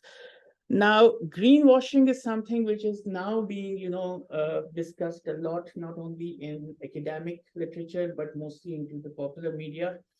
And, the slide I showed you earlier is actually a classical example of greenwashing. So companies are, indulging still in non-sustainable practices, but at the same time, they are promoting or luring in, ethical investors or, green investors or environmental conscious investors to, basically invest in their products, in their portfolio, in their assets. So this graph is actually an evolution of, the greenwashing discussion that has been happening. And you can see that there is a spike, more recently. So like I said, it takes some time to actually realize the evolution of, banking practices, financial practices. So we see now that a lot of discussion is revolving around, the greenwashing, right? And, if, for example, right now, if you go to, BNP Paribas website, you will find a whole fancy disclosure of their, green, going green and, their environmental friendly, propositions. But if you want to check what they are actually doing, the thing that I showed you in the last slide, it's hidden in their balance sheet, or you will see it maybe in the footnotes to the financial statements. They are not going to be very obvious, right? So greenwashing is one of the problems, one of the issues that are there in terms of which could be a hindrance to achieving the real sustainability and the sustainability goals. Then we have the infamous or the famous carbon credit and emission trading schemes, which are very much adapted in the European Union. So much so that, I mean, of course, you might be aware that this is where Tesla is making money. Tesla does not make money by selling its cars. Tesla is making money actually by selling its carbon credits. So the problem here is that, like any trading scheme, like any financial product, there is always a possibility of ultimately the what we call as the price manipulation, or ultimately basically market making, etc. So if you are a strong company and if you hold a lot of carbon credits, there is always a tendency that you can actually make the market. Again, the volume is clearly obvious how much is the price evolution, and you can see that carbon credits has really gained attention in the last few years, especially if you see in the post-COVID period. This has emerged as one of the interesting options to invest, right? And of course, here is a disclaimer that I do have investment in these carbon credits, so I can tell you personally how they have been evolving over time, and what kind of payoff is there. So like other markets which are manipulated, the sustainable markets have also a potential for manipulation. Then we have something which is again very common in the banking sector, which is the regulatory arbitrage. Previously, this arbitrage has been on in terms of the capital that you have and the loans that you will extend or the credit that you will extend. But recently, this regulatory arbitrage is more in terms of ultimately benefiting from having your facilities, having your businesses where ultimately the compliance to the environmental protection is relatively on a lower side, right? And for this regulatory arbitrage, I mean, one of the classical examples could be where I think which probably will not be, I hope, the case, but in the US, when they enacted the Inflation Reduction Act, they have provided extra benefit for the cars that are going to be produced in US, the electric cars, compared to the European manufacturers. So now if you would like to do this arbitrage, the companies like BMW or Renault or the French manufacturers need to shift a significant part of their production to the United States. So this is a typical example where your regulatory arbitrage could and can happen. Regulatory arbitrage is basically emerging also because European Central Bank has imposed strict capital requirements against the climate risk. So, if you follow the news in the last couple of months, they have realized, the stress testing results and ultimately, what kind of exposure the European banks have towards ultimately, to the climate. And if you have more exposure to the climate, you have to keep more capital. That means you need to raise more money just to be, climate compliant. So in that case, of course, if there is a possibility and, you could basically lend to, borrowers where, climate concern is not that much, ultimately it could help you in basically, settling your, capital requirements. Then we have also, this is something which is related to, greenwashing, but again, mostly towards, the investment domain, that companies may and they do exaggerate, their compliance with investment-friendly technologies and, projects for their sustainability goals. Now, you should not be surprised that, as the EU is leading, from the front on this, climate change war, comparatively, most of the investments or, the green investment which have been done by the fund managers are in Europe, right? So the more investment you have, the more chances are there ultimately to, work around these, environmentally friendly technologies. And, while you claim that they are environmental friendly, they are really not. Environmental corruption, this is something which was, of course, a topic of discussion for yesterday's thesis defense, for Monica's, student. A lot of, problem in climate is actually, like I mentioned, coming from the physical risks, which are, from the deforestation, which is from ultimately, getting environment permits, using, extraordinary measures, or, having corrupt practices.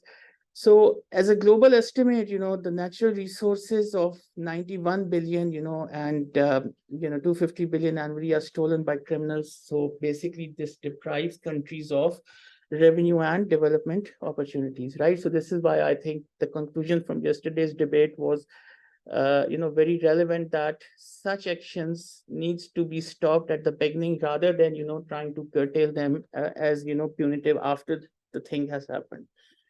In the forestry sector alone, the illicit trade is valued at about $13 billion, and this is the fourth largest, illegal trade after drugs, counterfeiting, and human trafficking. So you can imagine, the nature of, deforestation and the volume of deforestation, and, mind this, that at the end, these, deforestation will have, significant physical risk and, of course, challenges for ultimately the larger economy.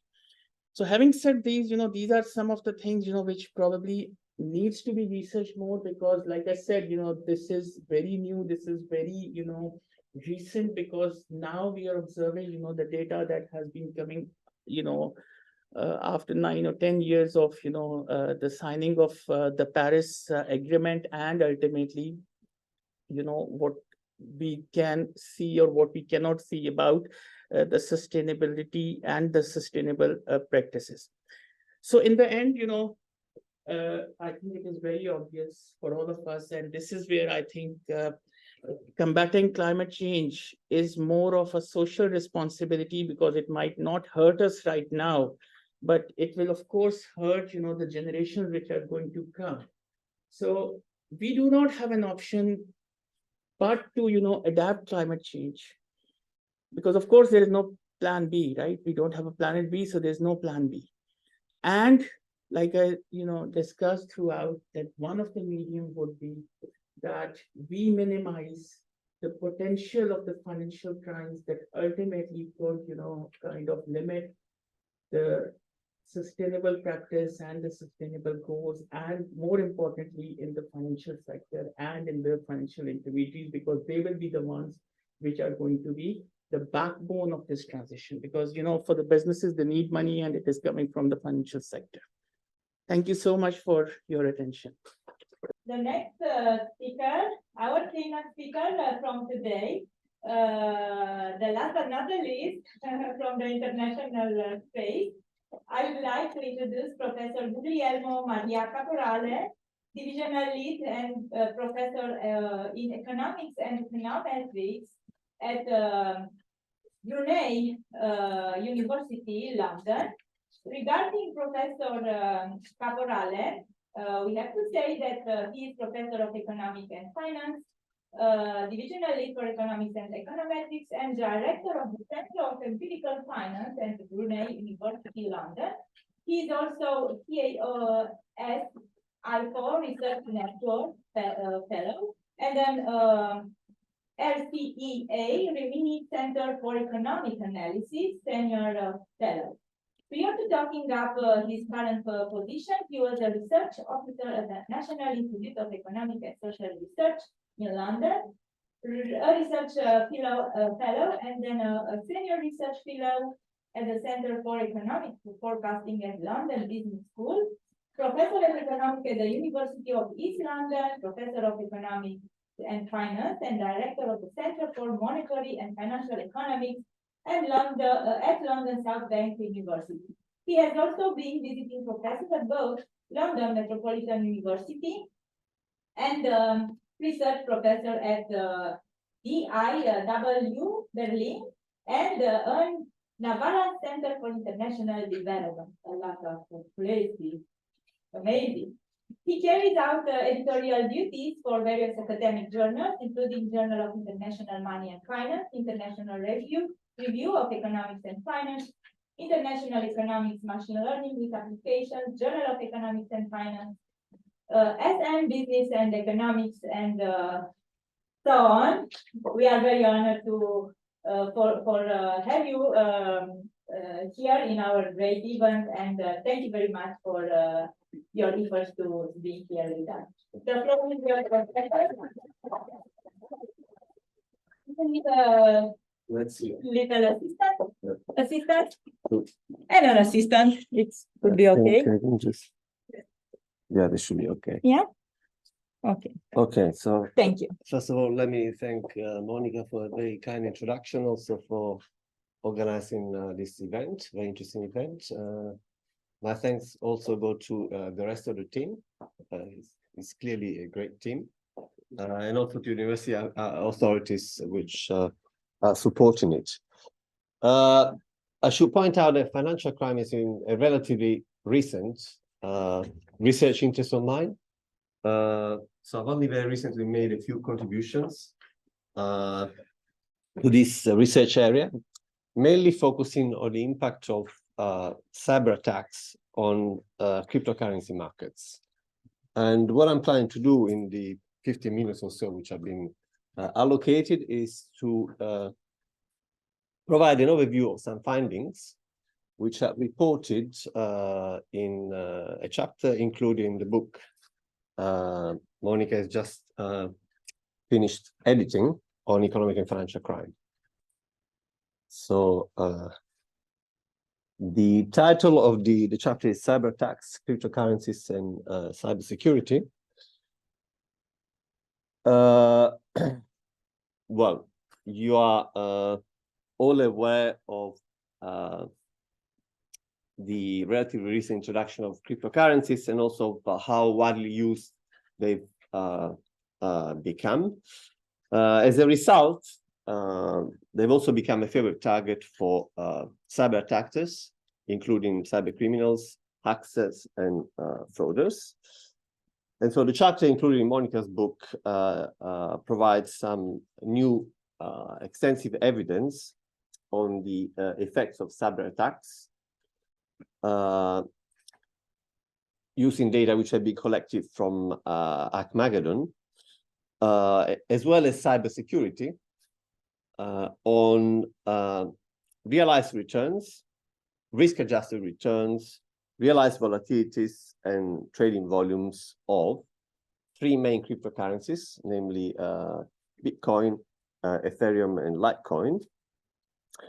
And to be more specific, we look at the impact of four different types of cyber attacks: cybercrime, cyber espionage, activism, and cyber warfare on four target sectors, including, in addition to cryptocurrency exchanges, government, industry, and finance. And those are data concerning a lot of countries, to be more precise, 113 countries. So it's quite an extensive empirical exercise we do. As I say, we consider not just returns, but also risk-adjusted returns, namely the return to risk ratio. These are constructed using realized returns and weighted realized covariances as the return and risk components, respectively. So we construct a measure which takes into account systemic risk through the correlations, as well as the change in market capitalizations among cryptocurrencies, and as well as the each currency on risk, because all these components could be affected by cyber attacks. And we've got daily data over a 4-year period for different types of cyber attacks, as well as cybersecurity. And we also have in the model some control variables, specifically stock market liquidity and financial market uncertainty. Just to give you a preview of what we find, the main findings are as follows. We find that enhanced cybersecurity increases both the realized and risk-adjusted returns and the trade volumes of cryptocurrencies by reducing risk and boosting investor confidence in the safety of the digital environment. And of the three cryptocurrencies which we considered, one which benefits the most from cybersecurity is Ethereum. So to a large extent compared to Bitcoin and Litecoin. In the case of Bitcoin and Litecoin, what we find is that these two cryptocurrencies can be characterized as, in terms of risk-loving arbitrageurs overreacting to the cyber attacks which target those cryptocurrencies, as well as the industry sector. And this type of behavior is attenuated by stronger cybersecurity in the case of Bitcoin, and it is intensified instead in the case of Litecoin in the presence of cyber attacks. So essentially, our study tries to contribute to two strands of the literature. One focusing on fintech, which, as you know, includes several categories. The other one more generally trying to understand empirical asset pricing. So these are the two areas we are contributing to by means of this study. Given the time constraints, I will skip my literature review. Let me tell you a little bit about the data. So what we've got is daily data on the closing prices and trading volumes of three cryptocurrencies, as I already mentioned, Bitcoin, Ethereum, and Litecoin, over approximately a 4-year period. The data taken from the website Crypto Data Download, which provides data for trading prices using an application programming interface service. These are accurate data, as pointed out in previous studies, in particular Alexander and Dacus. We select these particular three cryptocurrencies because they are very representatives in terms of blockchain, smart contract, and altcoin platforms.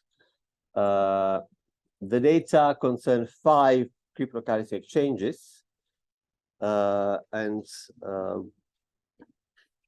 they are the same as the ones used in the study I referred to by Alexander and Dacus. So we are going to run some model using as the dependent variable in turn realized returns, realized volatility, trading volumes, as well as risk-adjusted returns. Okay, let me skip these technical details. In the chapter, you will find also a lot of data description. It is just a graph showing what prices, volumes, and returns look like in the case of cryptocurrencies. We also have data on cyber attacks, which come from a different source, namely Hackmageddon. These are data showing the cyber attack timeline by target industry, country, and cyber attack type. Again, at a daily frequency. This is the frequency we are considering. They are collected from public sources. So it is not a complete sample collection, but it is still quite informative. It provides a wide overview. So we have over 4,000 daily cyber attacks in our data set, targeting 4 sectors, namely government, finance, industry, and cryptocurrency markets. And so what we do is, we construct some binary variables, 0, 1 variables corresponding to each type of attack, namely cybercrime, cyber espionage, hacktivism, and cyber warfare, as well as binary variables corresponding to each of the sectors we are considering. And then we've got a cybersecurity variable, as I mentioned before, which comes from a NASDAQ database. So this is the essential information about the data being used for the empirical exercise. There are some graphs in the chapter which show that the most important cyber attacks are those targeting industry, and the main type is cybercrime. Let me skip the statistics. Okay, it's this type of model we are considering, where the dependent variable is in turn returns, adjusted returns, volumes, and volatility. So as you can see in the context of the model, we have a variable for cybersecurity, as I mentioned before, binary variables corresponding to each of the sectors and each of the types of cyber attacks, and then interaction variables between cybersecurity and each of the sectors to assess the how effective cybersecurity is in each case. So what do we find? Very briefly, well, it's clear that stronger cybersecurity in all cases leads to high realized returns and lower realized volatilities or risk, although the size of the effect changes across sectors. Both Litecoin and Litecoin overreact to cyber attacks targeting cryptocurrencies. We also find that an increase in stock market liquidity, this is one of the control variables, reduces realized returns. So investors regard stocks and cryptocurrency markets as substitutes, essentially. That's the implication of this finding. Moreover, stronger cybersecurity increases trading volumes by creating a safer financial environment, making investors more confident. And that confidence is instead undermined by cyber attacks in all cases. Okay, as I said, stock market liquidity affects returns. It tends to reduce returns, also the risk-adjusted returns, a result which is consistent with previous findings in the literature. So just to summarize very briefly, what we try to do is shed new light on the effect of cyber attacks and cybersecurity on 3 cryptocurrency markets, as well as other target sectors, namely government, industry, and finance, considering 4 types of cyber attacks: cybercrime, cyber espionage, hacktivism, and cyber warfare, using appropriate data sources. And to sum up, what the findings suggest is that stronger cybersecurity is effective in increasing realized and risk-adjusted returns of the cryptocurrencies under examination, even when cyber attacks occur, because cybersecurity creates a safer digital environment, which provides an incentive to investors to increase their trading volumes, and the cryptocurrency benefiting the most from cybersecurity is Ethereum, as I said previously.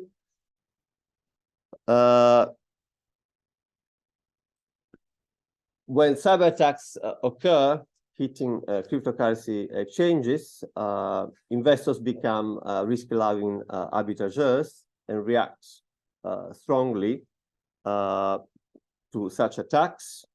Those effects are attenuated by cybersecurity.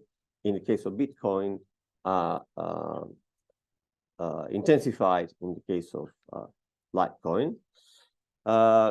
So this is useful information to the cryptocurrency investing community, of course, but also to cyber law enforcement agents, cybercrime investigation units, police, regulators, and other practitioners. And it confirms the key role of policymakers in creating an effective cybersecurity framework to ensure a smooth functioning of the cryptocurrency markets and other sectors, even in the presence of cyber attacks, in order to facilitate trading, whatever the risk profile of investors happens to be. Okay, I think I'll stop here and take questions if there are any. But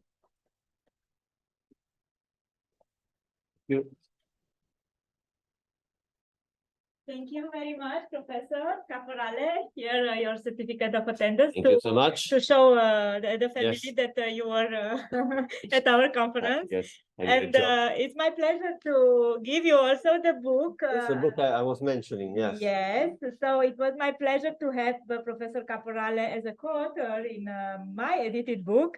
So very great honor to publish with me, right? Thank you very much. Editing the book. And another souvenir from you, Financial Crime in Romania Community Pulse Survey. I know that you have a lot of relationship with Romania. Strong, yes. Actually, her wife is Romanian, so to know better about Romania. Thank you. Thank you very much. Thank you so much. Thanks.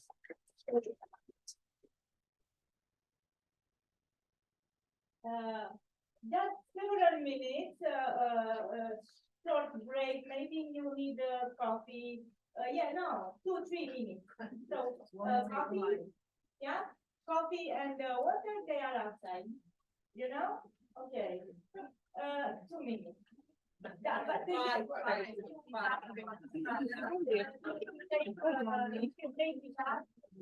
with you, sorry. No, but thank you very much for attending.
Try to come back and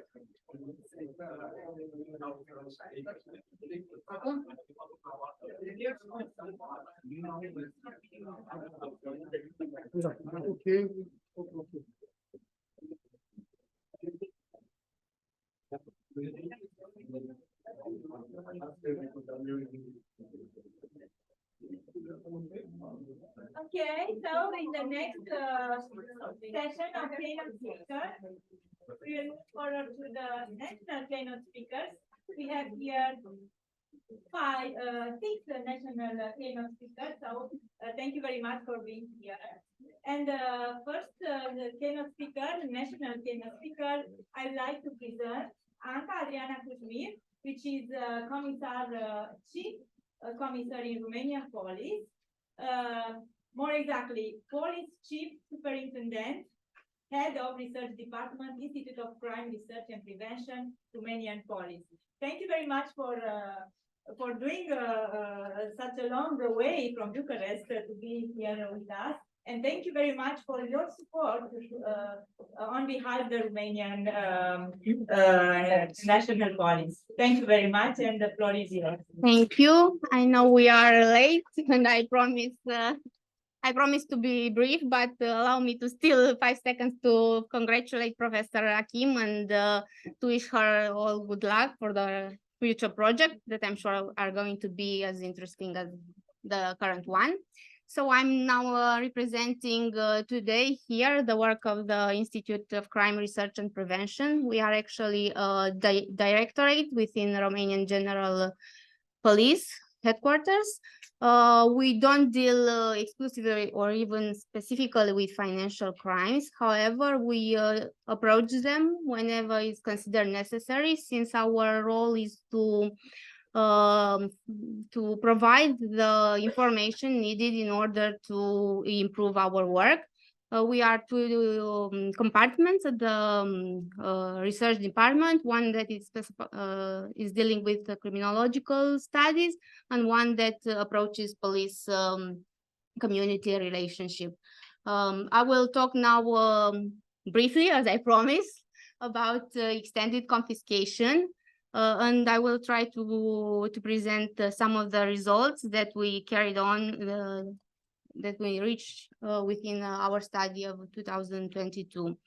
I will start by just showing and just briefly talking about the legal framework at the EU level. I will not describe them. I'm sure they are well familiar, and I will repeat them when I'm talking about Romania. What I would like to point out is that at EU level, there is a high interest in improving confiscation. Since the beginning, confiscation was seen as a very powerful instrument to fight against crime, and especially against organized crime. Of course, their main aim is to gain finances, and by not allowing them to do that is actually a very important way to discourage them and to fight against the crime and against organized crime. Several legal acts were adopted and they were ratified by Romania. I will just pass on the Romanian legal framework.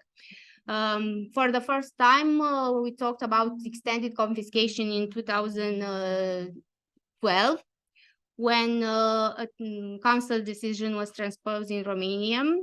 At that point, extended confiscation was only limited to a certain number of crimes. That changed in 2020 when the law 228 actually increased the area of extended confiscation.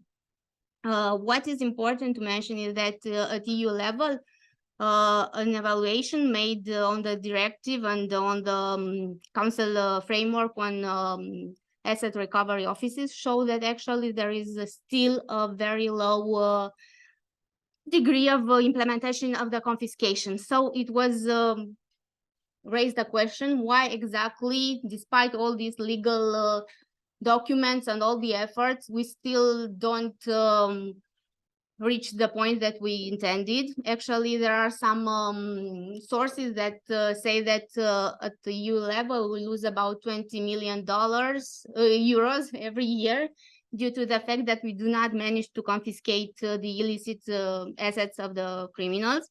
So the evaluation made in 2020 showed that there are actually three main reasons why it's very difficult to implement confiscation, not specifically extended confiscation, but confiscation in general.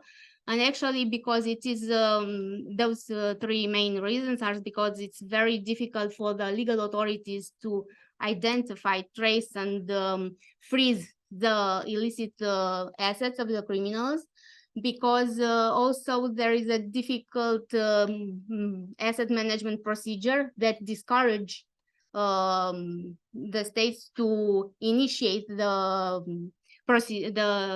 confiscation procedure, and because the legal instruments that we have so far do not manage to deal with all sorts of organized crime and with all the new modus operandi that the criminals are using nowadays.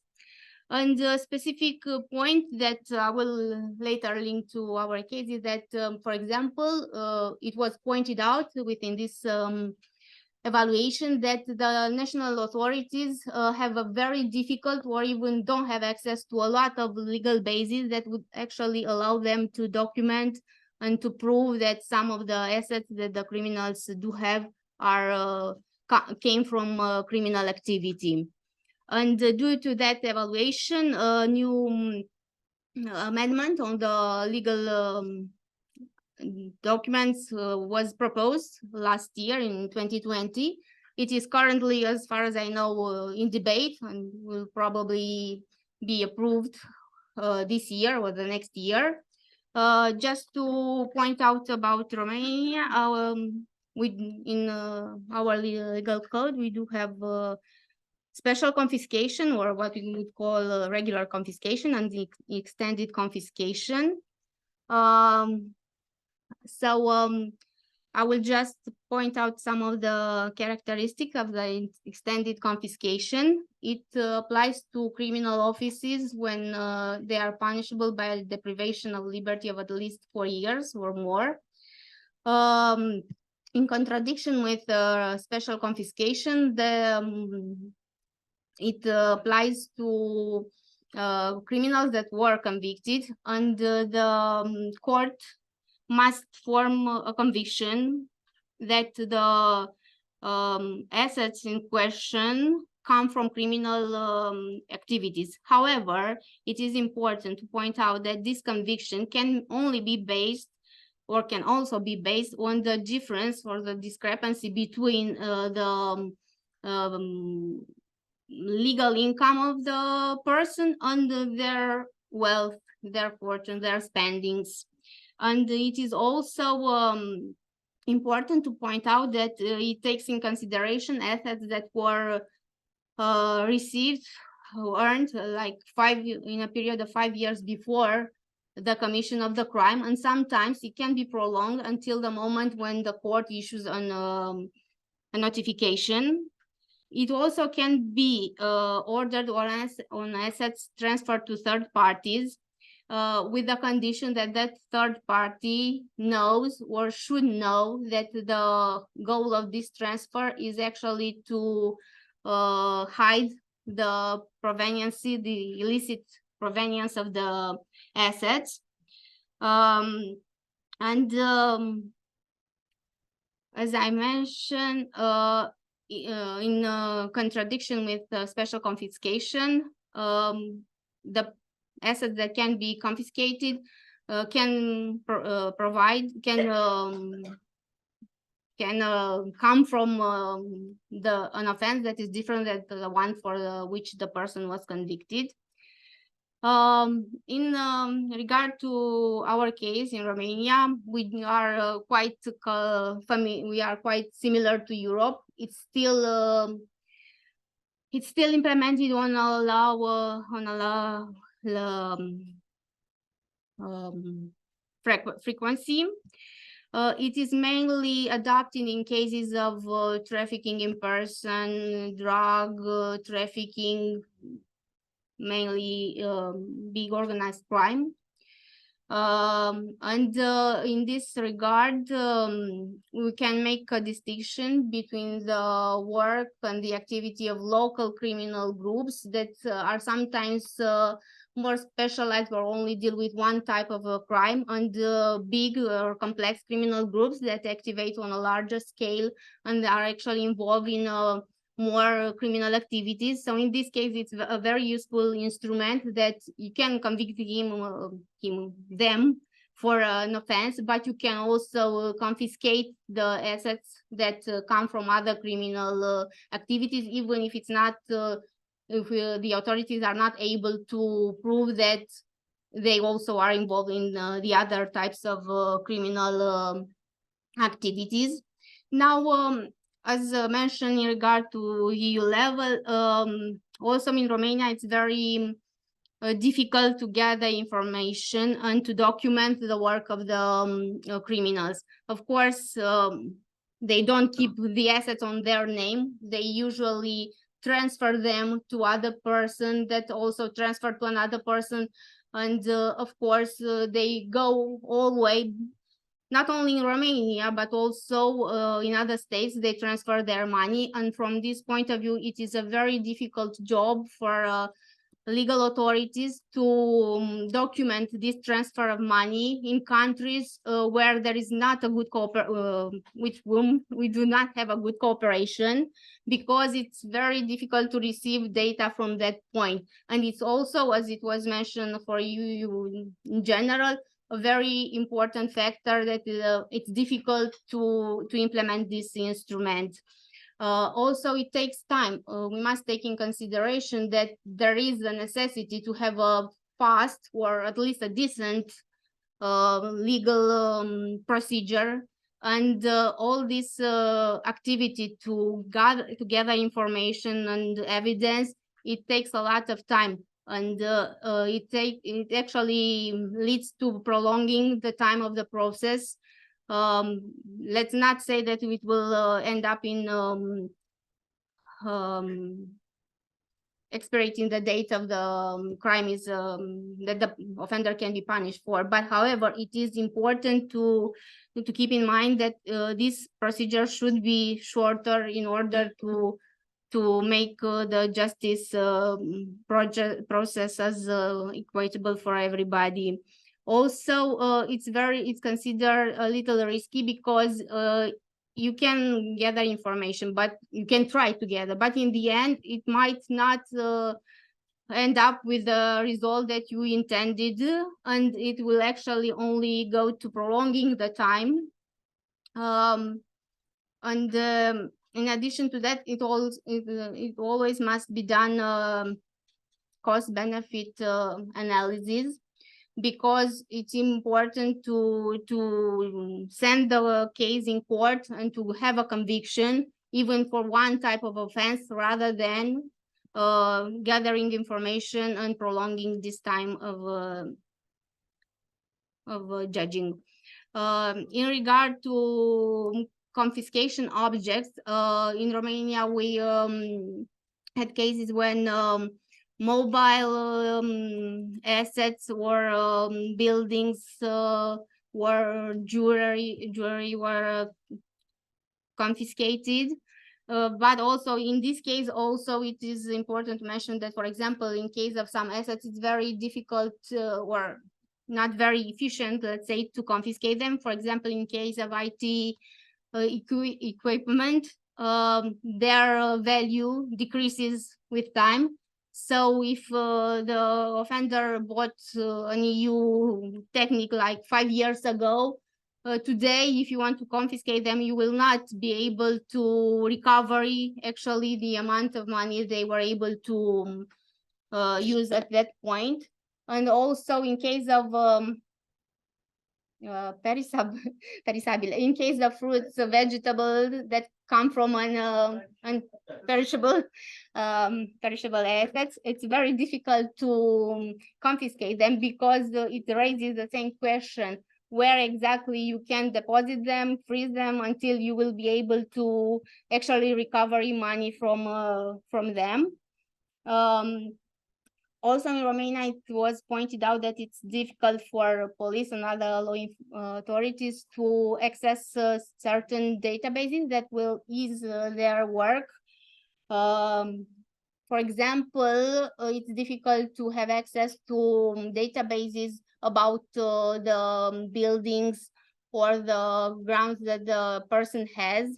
Also, when people, it's one point that it will prolong the procedure or make it difficult, but also when an investigator starts to ask about different assets that the person have, it increases the risk that the person will find out about this, because you should keep it as secret as possible. But then I will talk with somebody that works at that institution. I will try to gather information. They will talk with their colleague, not that voluntarily somebody would give information, but however, it is possible to get to the offender. So from this point of view, it would be very useful to have full access to certain databases.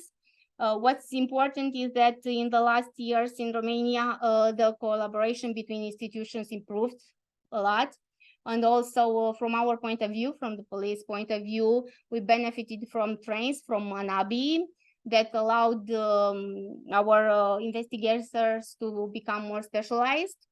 One particular aspect that is considered to be challenging is the awareness of the third parties, that is sometimes very well used by the offenders, because it's very difficult to prove that the third party knew or should have known that the money or the assets came from an illegal activity. For example, if the offender transfers the assets to their minor child, how exactly can this be proved that the child knew or should have known that? It's practically very challenging, not to say impossible, to prove this. Actually run by the parent or by another adult who can have a relation to the perpetrator or something like that.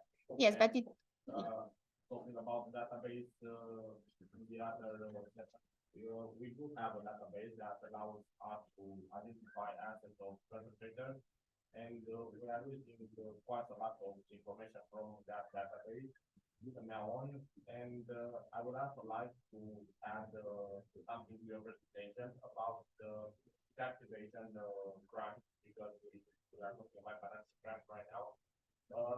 When we try to identify the assets or sum of money that was used from captivation, we also can apply this measure to assets or the sum of money produced from the money came from offenses invested and something like that. I think that you mentioned really well. It's really difficult to investigate, not because the databases that you access, not, but the new versions for Huawei, because they move their assets not through financial institutions, but another really elaborated criminal scenes. That's what become really difficult. Yes, and also and must involve all organizations, not only institutions. yes, That's but why- thank you for completing my presentation. However, these data were gathered by from experimented investigators within Romanian police, so it's still a problem. And in addition to that, I would like to point out the case of offenders that are using increasingly the pawn offices. I sure hope I'm saying that right. They open a provisory account, they open it and they close it in the same day. So it's very difficult from that point to trace where exactly the money go. It's still very complex and it should make, yes, and further improvements should be made from this point of view. What I would like to point out also is that significant progress was made. I also mentioned that trainings within police were implemented. Also, in some of the structures, we already have like financial investigators, persons that are specifically trained and are assisting and supporting other police officers in order to be able to complete a financial report and to document all these trace of the assets. However, it still needs further improvement, and I sure hope that in a few years I will come here and have nothing to say. Everything is great. So I promise I'll be brief. I sure hope I manage to be brief. Yeah, sure. Thank you very much.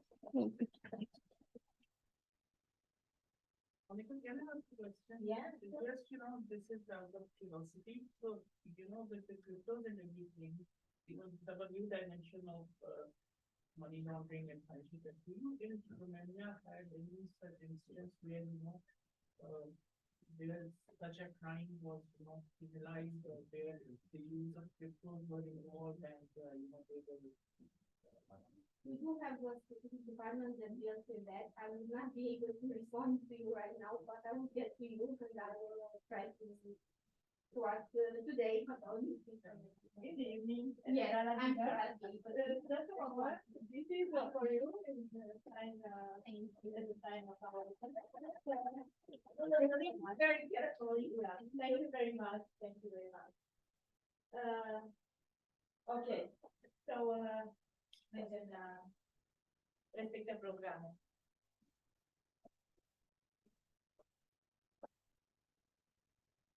Okay, and but according to my program,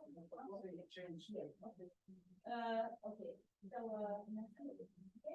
So the next speaker is Mr. Nicolae Tucan, Director of the Cluj-Napoca Regional Directorate of Public Finance.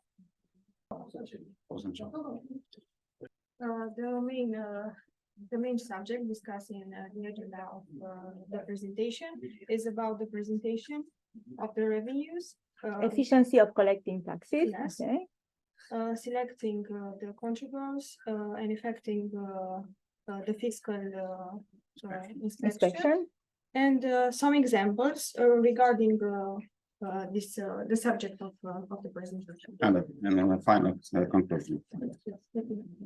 Zilele trecute știți cu toții că în Parlamentul României guvernul și-a asumat răspunderea tocmai pe un pachet de legi care vizează măsuri financiare și fiscale, având în vedere angajamentele României cu Fondul Monetar Internațional și Comisia Europeană de încadrare într-un deficit bugetar de 4,4% în acest an și de 3% în anul viitor.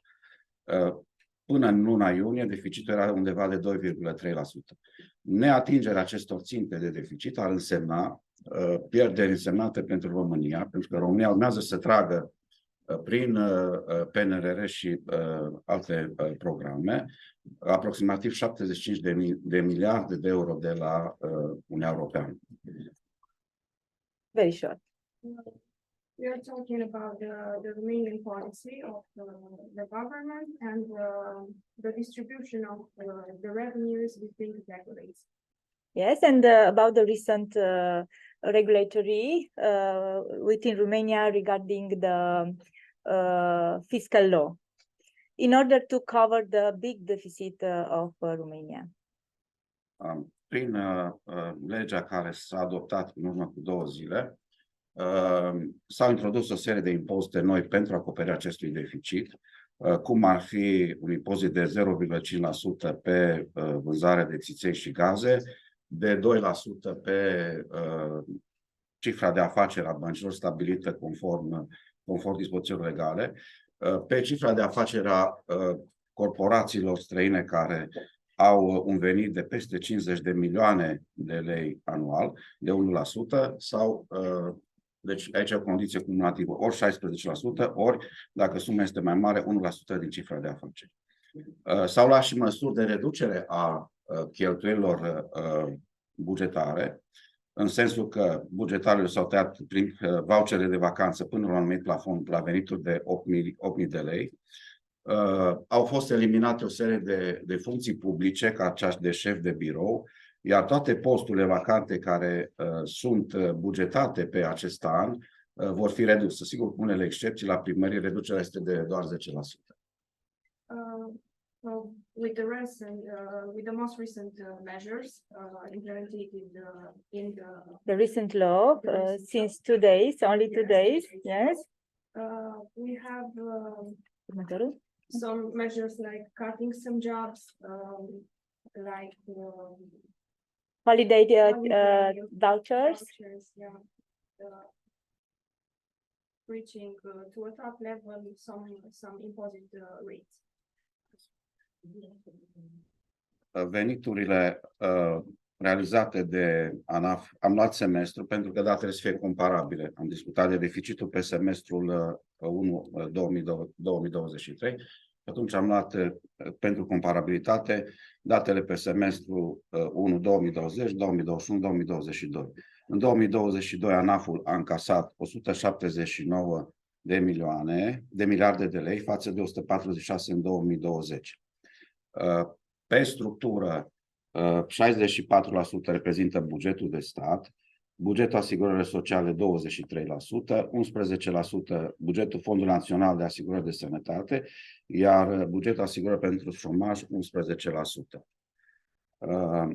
Această tendință de creștere,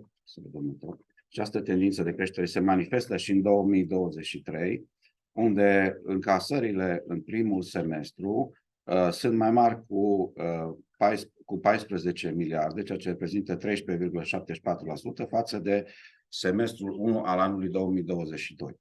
Cu toate acestea, veniturile bugetare am văzut că nu acoperă cheltuielile bugetare, având un deficit de cont curent de 2,32%. În prezent, el a ajuns la 2,50%, care înseamnă un deficit de 42 de miliarde de lei. În continuare, voi prezenta.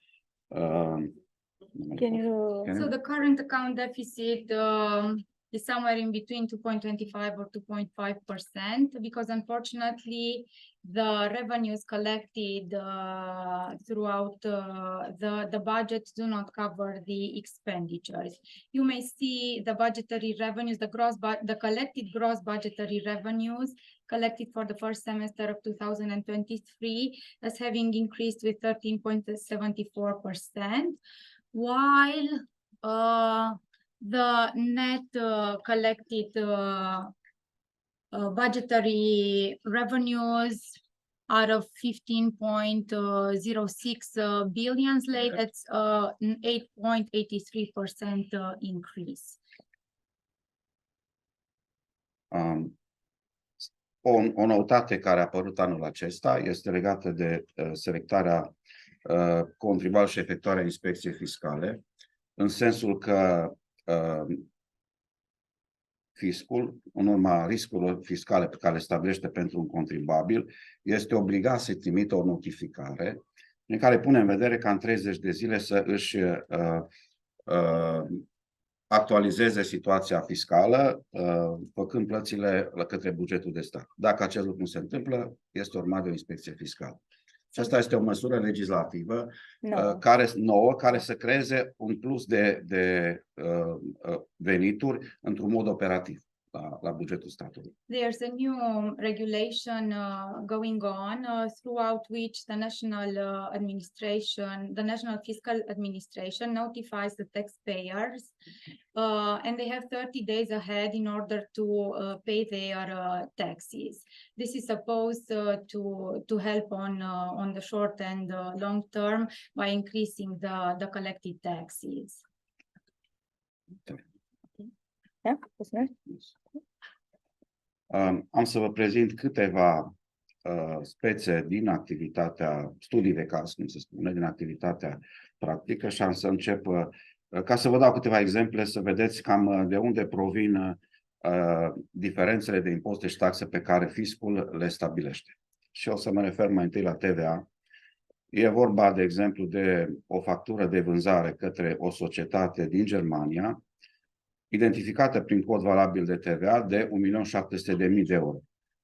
Factura a fost emisă cu mențiunea de taxare inversă, dar întrucât firma din Germania nu a fost înregistrată în scopuri de TVA în România, nu poate beneficia de acest regim.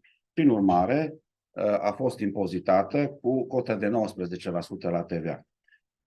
This is the first case study he's going to present us. There's a Romanian company that registered an invoice, a selling invoice on a German company. There was inverse taxation comment or mentioning on that invoice, but unfortunately they could not pay. They were not registered as a German taxpayer in Germany, so they had to pay a 19% value-added tax here in Romania. Un alt exemplu se referă la impozit pe profit.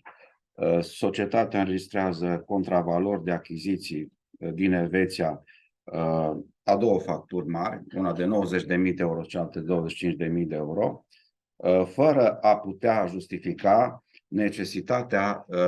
necesitatea desfășurării activității prin folosirea acestor servicii. Conform codului fiscal, aceasta este o cheltuială nedeductibilă care este impozitată, reîntregește profitul impozabil și este impozitată cu cota de 16%. Vă rog. Just to translate and to understand study. the audience, the context. Thank you. This is the second case study. It's based on taxing profits. Basically, this is the case of a company that registered two invoices of the seen amounts, of the huge seen amounts. They were supposed to be an acquisition, but unfortunately, those services could not be justified by the activity of the society. So they ultimately had to pay taxes on them. With the 16% taxation rate, yes. Do you want to put the question now? Okay, Professor Ramon Amara, our associate professor in our faculty. Thank you.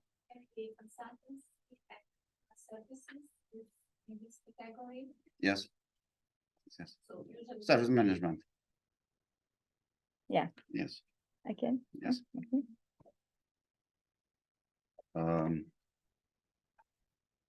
Impozit pe venitul micro-întreprinderilor. Obligația, micro-întreprinderile sunt cele care, societățile comerciale, care au o cifră de afaceri, în prezent de până la 500.000 de lei.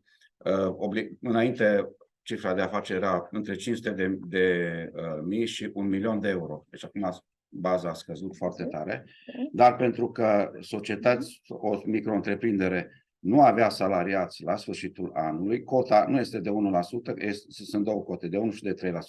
Și s-a aplicat o cotă de 3% pentru veniturile anului următor. Pentru că societatea s-a încadrat în categoria micro-întreprinderilor fără ca să plătească 3% pe cifra de afaceri realizată. So micro companies are companies with a turnover of 15,000 lei, and there's a tax difference in imposing it 1% or 3%. And this case study was finally ended up with a 3% taxation rate on the turnover, I believe. Because they did not have enough employees. Yes. La sfârșitul anului anterior. Yes. Exact. Yes, yes, it's okay. Mergem în general. Iarăși, un alt caz, o societate, ca să nu își plătească impozitul pe profit, și-a declarat o pierdere de 13 milioane de lei, înregistrată la rândul 39, pierderi fiscale de recuperat din anii precedenți. În urma verificărilor făcute, s-a constatat că în bilanțurile din anii precedenți nu existau astfel de pierderi, ci era pur și simplu înscris acolo. Ba mai mult, s-a constatat că în anul 2020 nu și-a înregistrat în evidențele contabile o serie de venituri realizate din vânzarea mai multor apartamente în baza unor contracte încheiate cu clienții care ar însuma o sumă de 1.795.000 de lei. Deci, pierderea nu a fost luată în seamă și a fost impozitat acest venit neînregistrat de 1.795.000 de lei cu cota de 16%. This is another interesting case study with a company that merely registered the losses. So they merely put down that 13 million lei in losses out of nowhere. When they instrumented the case, they noticed the fact that there were no registered losses the years before. And even more than that, the company sold some apartments and they finally ended up being taxed on the 1,795,000 lei, which were a loss. Data manipulation. Yes, the loss never existed. Yes, Yeah, yes. is the case also with the multinationals with a Yes, lot of yes. losses, but huge turnover, but losses. In every So year. open room for research. Un alt caz se referă iarăși la o taxă neadmisă la deducere. Odată, aici e un caz un pic mai complex. Din total sumă de 1.600.000, o parte de 1.200.000 reprezintă un TVA aferentă cheltuielor cu achiziție servicii de închiriere de utilaje, care nu se regăsesc ca și venituri realizate în activitatea firmei. Deci e o cheltuială fictivă efectuată de către societate.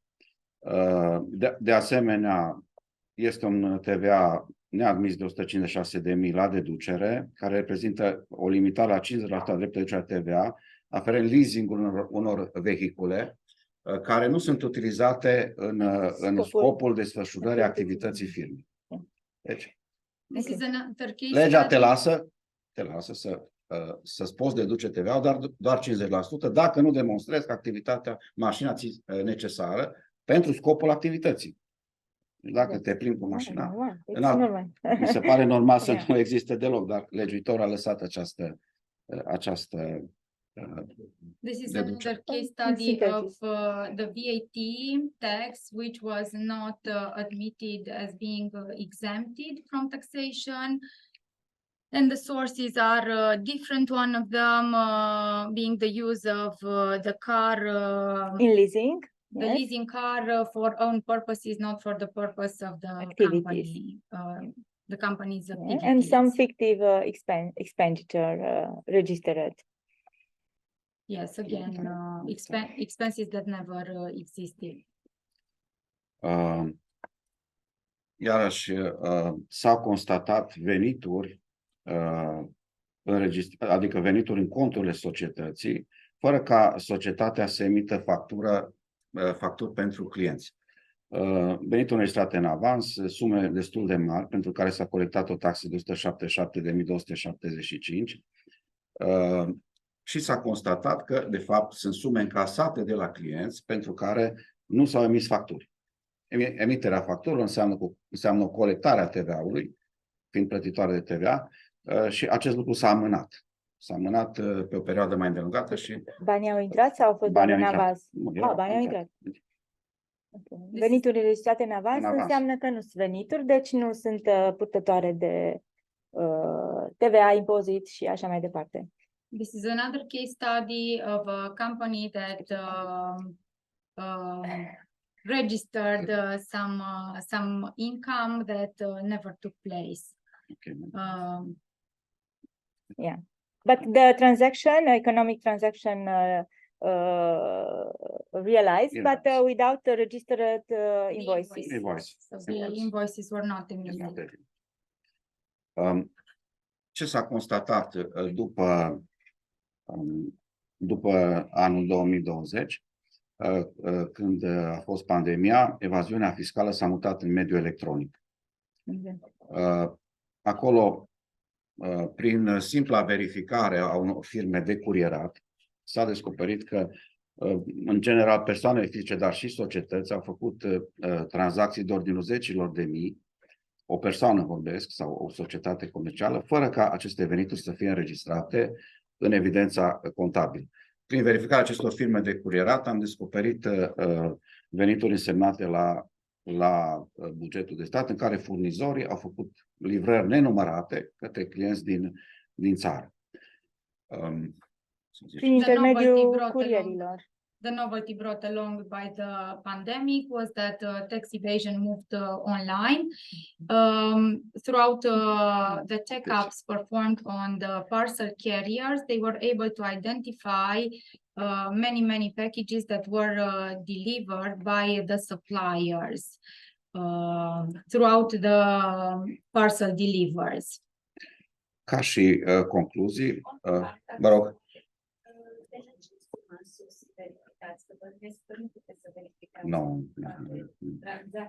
Nu toate tranzacțiile, dar verificăm să vedem care sunt. Noi verificăm invers, nu de la o sumă în sus, de la sumele mari mergem în jos, invers. Deci cele mai mari sume le luăm și mergem în ordine descrescătoare. Deci, so they check in a decreasing order of the amount that is being sold. My colleague asked if there's a certain threshold from which on they start the checkups, and he said that they decrease the invoices. They put the invoices in a decreasing order, and they start from top to bottom. They but they check the largest transactions. Este logic. Ca și concluzii. Cele mai eficiente acțiuni de inspecție fiscală, unde se și încasează sumele, sunt cele între până la 300.000 de lei, să zicem, cu șanse mari de încasare. Unde sunt sume foarte mari, societățile intră în insolvență, apar probleme cu încasarea și lucrurile se complică. De aceea, organele fiscale, prin analize de risc pe care le fac, se orientează cam pe segmentul acesta și se orientează spre societăți care beneficiază de active, au active în patrimoniu și care, sigur că au posibilități de plată a obligațiilor. Pentru eficientizarea colectării ar trebui să fie simplificate procedurile de colectare.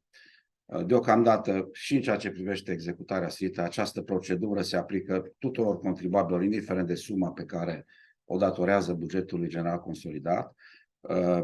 Se încearcă o segmentare acesteia în viitor apropiat, astfel încât măsuri de executare mai complexe să fie efectuate la contribuabilii mari, urmând cu active importante, urmând în ordine descrescătoare și ceilalți contribuabili. So the most efficient actions that they were able to perform were for the amounts of up to 100,000 lei that were managed to be actually cashed in. There's a certain strategy in order to make these actions work, which target an increase in the number of employees and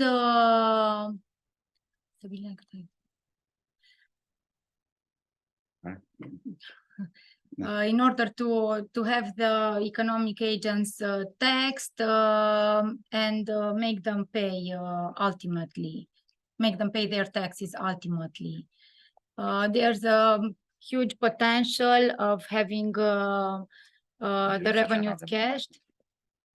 There's a general direction of huge taxpayers. That's what DGAMC stands for. There's a general direction of large taxpayers, which has the highest probable potential to get those taxes for the general budget, but it needs to be restructured. And in order to attract qualified human resources towards the National Agency of Fiscal Administration and to stimulate competitivity, the salaries of the people should be differentiated as a function of one's performance, of one's work complexity and amount of work. that For the is- moment, it's În not prezent, differentiated. salarizarea este Yes. unitară pentru toți salariații. Like in the communism, all the people are All the equal. people- salary. Traduc și asta. So for the moment, unfortunately, the salaries stay the same for people performing the same 8-hour job, but still as a reform direction, it would be great to have different salaries according to one's performance and one's amount of work. This would be a measure. Thank you for your attention. Thank you very much. Thank you. Okay, and I let the floor to my colleague Mircea Constantin-Șcheau, the first assistant manager in our project, to present the following I'll start lecture. really quickly with our special guest, Duncan Tan. If you are online, please, Mr. Director. Thank you so much, the Director of the National Cybersecurity Directorate. We'll go straight to the point because I know that your program is so busy, especially in this period of warfare, like Graham said, and so many challenges. Please. Thank you so much. If you can just confirm whether you can hear me properly. Well, okay. Perfect. I will share my screen with you because I prepared to you a couple of slides. Can you be kind and in 1 second just confirm whether you see it? Yes, perfect. Okay, good. So I will walk you through a couple of slides. I promise to fit in the 15 minutes.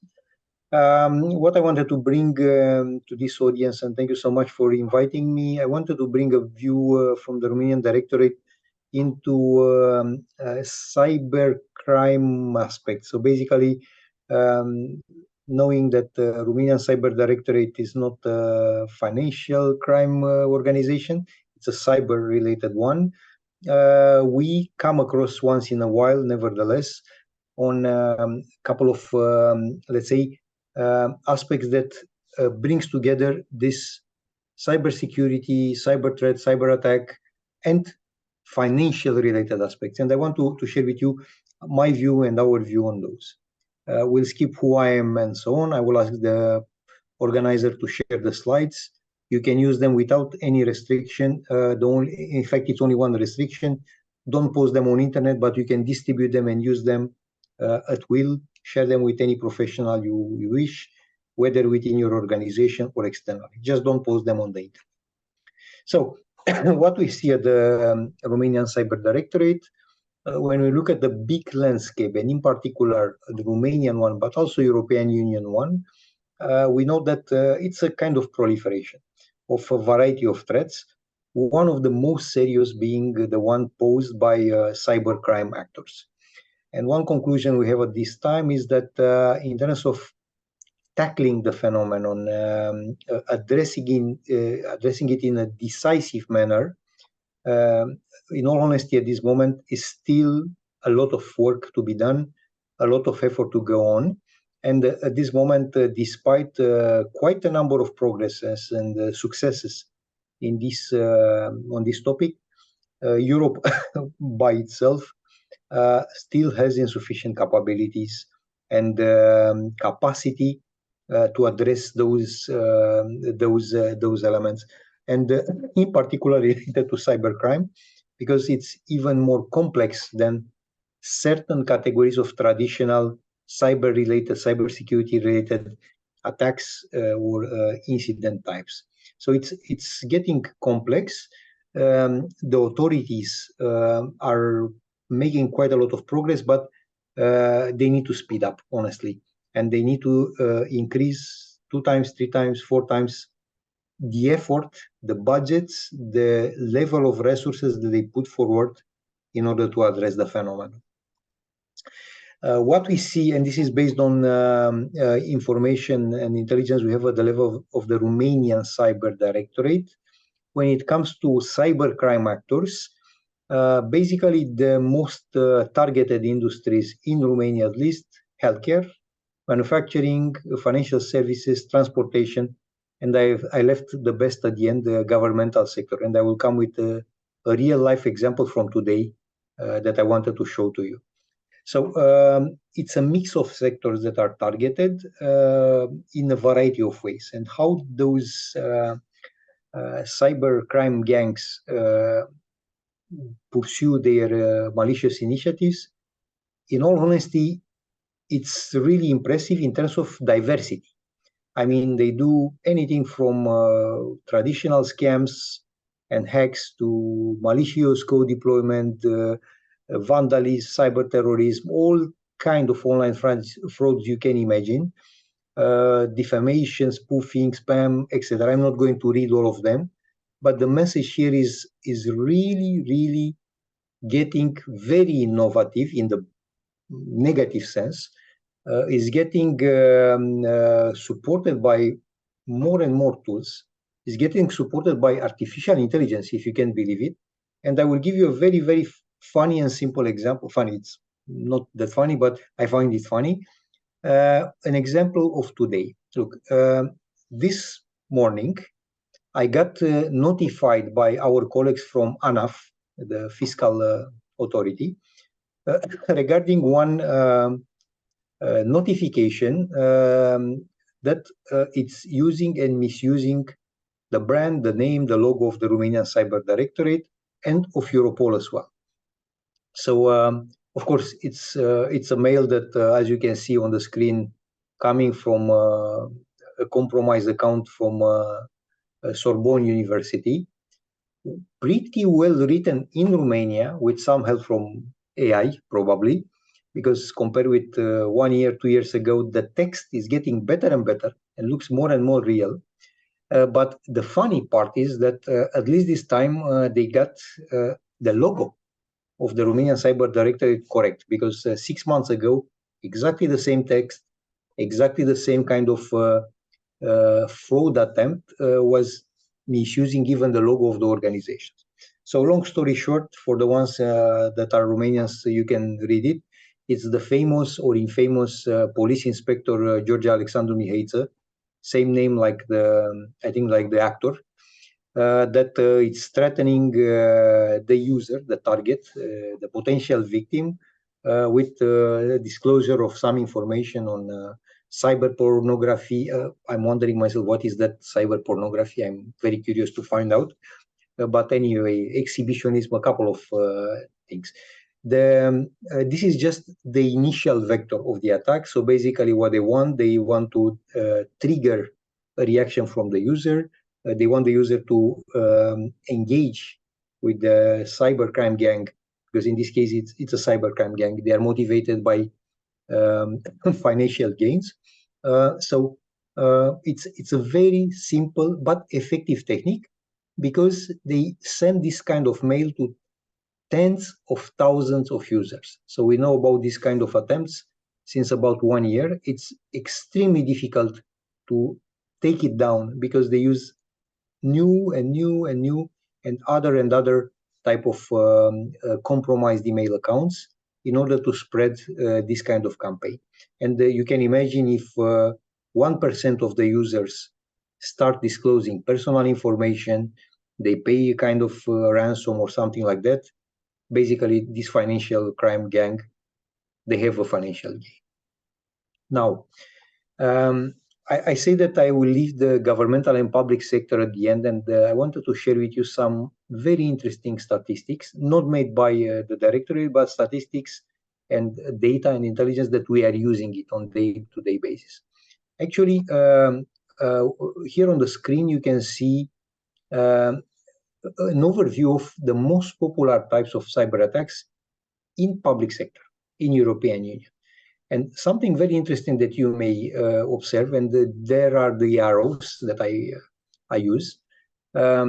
Most of those type of attacks, which are pretty cyclical, so it's going up and down and up and down in terms of magnitude and percentage in the whole total, most of those are the ones that are actually used by cybercrime groups in order to pursue their malicious activities. So they misuse the user access privileges, or they gain unauthorized access to a variety of systems. They steal data, they encrypt data and hold it ransom. They do basic attacks on applications and platforms that are exposed to internet. And they do, as I illustrated just before, a wide variety of social engineering techniques in order to obtain user access, obtain credentials, steal identity, sell it, buy it on the darknet or on the internet, and use it in a malicious and unlawful manner. I wanted to also show this one. The analysis that companies like Verizon, and I put the one of 1 year ago because I like more this graph, shows that actually one of the largest motivation factors for those actors when they attempt to steal data, when they attempt to breach into systems, it's at this moment at least specifically financial motivated. However, as you can see, and these are figures from 2021, I invite you to consult the online report. It's free. You can get access to it. The espionage motivation increased as of 2021 and went up and up and up and got a peak beginning of 2022. Surprise, surprise, probably motivated by one of the important events at the time, the Russian invasion in Ukraine. And I wanted to spend just a couple of minutes on this, 2 minutes, not more than this. This invasion in Ukraine changed a lot also in terms of cybercrime as well. You can imagine quite a bunch of Russian-based cybercrime gang. Now they are all out and they act with impunity in cyberspace, where let's not forget there are no borders in cyberspace. Actually, also because they don't fear any kind of prosecution. So as long as they operate outside of the territory of the Russian Federation and they steal money, they do their work and cyber criminal activities outside their borders, basically they are not facing virtually any consequences, at least not from their own authorities. So actually this aggression war against Ukraine exacerbated and increased certain categories of cybercrime activities, most of them driven by Russian-affiliated groups, but not only, by the way, not only. Ukrainians as well, quite a number of scams and stuff like that, like donate €1 for the Ukrainian army and things like this. Now, if we want to tackle those phenomenon, our view from the directorate is really that we need to do a lot more research, a lot more analysis, and we have to work a lot more with universities and law enforcement in order to understand, first of all, the infrastructure of cybercrime gangs. So how they are built. And let's not forget, they are built with resilience in mind. They build those and they design them on purpose in such a way that they escape detection by law enforcement authorities. They avoid shutdown or legitimate actions from governments and so on. So what they do, as a matter of fact, they run such infrastructure in a variety of locations, usually on bulletproof, what we call bulletproof hosters. So hosting companies, IT companies that provide infrastructure and they don't care and they don't want to know who is operating this virtual infrastructure, who does what, and what their client, which happened to be a criminal gang, what that client does on their infrastructure. Unfortunately, we have in Romania a couple of those hosters. Unfortunately, some of them are in countries like Iceland, etc., but not only. And I will show you immediately a graph that illustrates this. What I wanted to pass to you as a message also, and I take 10 more seconds on this, usual infrastructure of cybercrime gangs contains quite a lot of data, quite a lot of assets, actually. Anything from source code of the applications and tools they are using to pursue their activities, information about their entire business, between quotas, business ecosystem, cybercrime ecosystem, but also information regarding the victims that they are exploiting again and again and again, and some info on wallets, cryptocurrency wallets, or financial related mechanisms that they are using in order to transfer the money they obtain through the activities. I say that many Eastern European countries, Iceland and so on, but be prepared now to have a small surprise. Actually, most of those are hosted in countries like US, like China as well, like Germany, like United Kingdom. In US, why? Because it's quite easy to buy and rent servers and the capacity virtual machines. And up to the moment the hosting companies detects or they are notified that you are using those machines for some cybercrime activity, of course, they are up and running. Russia, I just commented, they are all out and they host now without bothering at all with impunity infrastructures that support cybercrime. I'm a bit surprised about China and Indonesia, but some of the most dangerous ones that I find are actually the ones marked with a red arrow. The Tor exit nodes, which are those nodes, those servers used in order to make the connection between the indexed internet, the visible internet, and the darknet.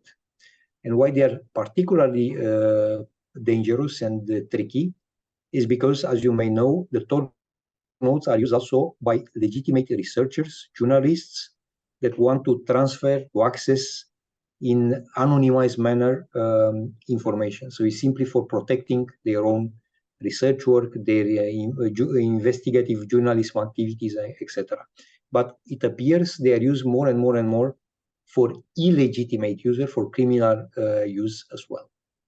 So the message here is this cybercrime infrastructure can exist in virtually any kind of country. These are just the ones that we, the Romanian Directorate, we detected and we documented as being used strictly in the context of the Ukraine-Russia war. So quite a bunch of machines. Now, of course, governments tend to do something, and I pick up one example that I like very much from UK. Also in this context, for example, UK in cooperation with United States, actually they indicted 11 members of a Russian gang that targeted in particular hospitals, both in UK, Ireland, United States as well, but also Germany, France, and a couple of other countries, not Romania, luckily. And I get the question all the time, why not Romania? One of the reasons is pretty straightforward. In Romania, you cannot pay ransom legally, or at least a public authority, like for example, or a public hospital, they cannot pay ransom. And we from Romanian Cyber Directorate, we always pass the message, don't pay any ransom, don't negotiate with cybercrime gangs, because you finance, you fuel the phenomenon. Now, what it takes to address it effectively, definitely cooperation. So law enforcement, so the governmental bodies focus on law enforcement with private sector actors, with the research community, the academia, the education system, and international partners, whether national level or international partners like Europol, Interpol, and so on. They need to cooperate a lot more to tackle really in a systematic, in a disciplined manner, this cybercrime phenomenon that it's fueling a lot of issues that we detect. So what is needed as part of this cooperation? First of all, a more effective cyber threat response. We try and we attempt as national authorities to address quite a number of threats, but the cybercrime one, it's a particular difficult one to address. Build capabilities for deterrence, and honestly, some of them are of a legal nature. I mean, reinforce the criminal code, Codul Penal in Romania, or update it or do something, or find innovative ways to address ongoing cybercrime operations. And also, honestly, probably, I choose now carefully my words, but probably one of the most effective ways will be awareness, simply increasing awareness with the regular users so they don't fall victim to cybercrime gangs, increasing awareness with organizations, smaller or larger, that may be victims as well. And let's not forget, in Romania, we have 500,000 of small and medium enterprises with very low level of maturity, and they can, most of the time, they are victims of cybercrime actions. And of course, we need to have better and let's say more clearly defined cybercrime collaboration services. I mean, Romanian police and other law enforcement authorities have to have more clearly defined the type of activities, the type of services, let's call them, that they can do together with the academic sector, with civilian agencies like the Romanian Directorate, or with others in order to tackle the phenomenon. And I promise now is the last slide. I truly believe that we need to leverage and to use the entire strength and power of our cybersecurity ecosystem to acknowledge that cybercrime, it's an issue, is going to be here and stay, is not going to decrease, will not increase maybe exponentially, but will create a lot of trouble and will keep bothering us for the next years. And each and every single actor, whether it's governmental, whether it's academic, whether it's private sector, or even regular users, we have a role and we can do something in order to tackle the phenomenon. Even if it is a small piece, but with many parties moving and in the same direction and cooperating, I think we can do something about it. That was all from my side, and I hope I fit in the 15 minutes that Mircea allocated to me. Thank you so much, Dan. Thank you so much, Mr. Director. And because just thank you all of us who Dan campaign, and hope and for the future to collaborate so well like until now. And because we are a little bit late for a short intervention or perhaps longer, I pass the floor to another friend of ours, actually, Horatiu Gârban, member of Cyber Command, the Ministry of Defense, will share from his experience. Horatiu, please, the floor is yours. Thank you. Thanks a lot, Mircea. I hope that you can hear me better. Yes. Okay, thank you. So I'm Horatiu Gârban, working in the Romanian Ministry of Defense Cyber Command, and maybe you are asking yourself why the military cyber command is here, not for surveillance, not for observation, just for cooperation.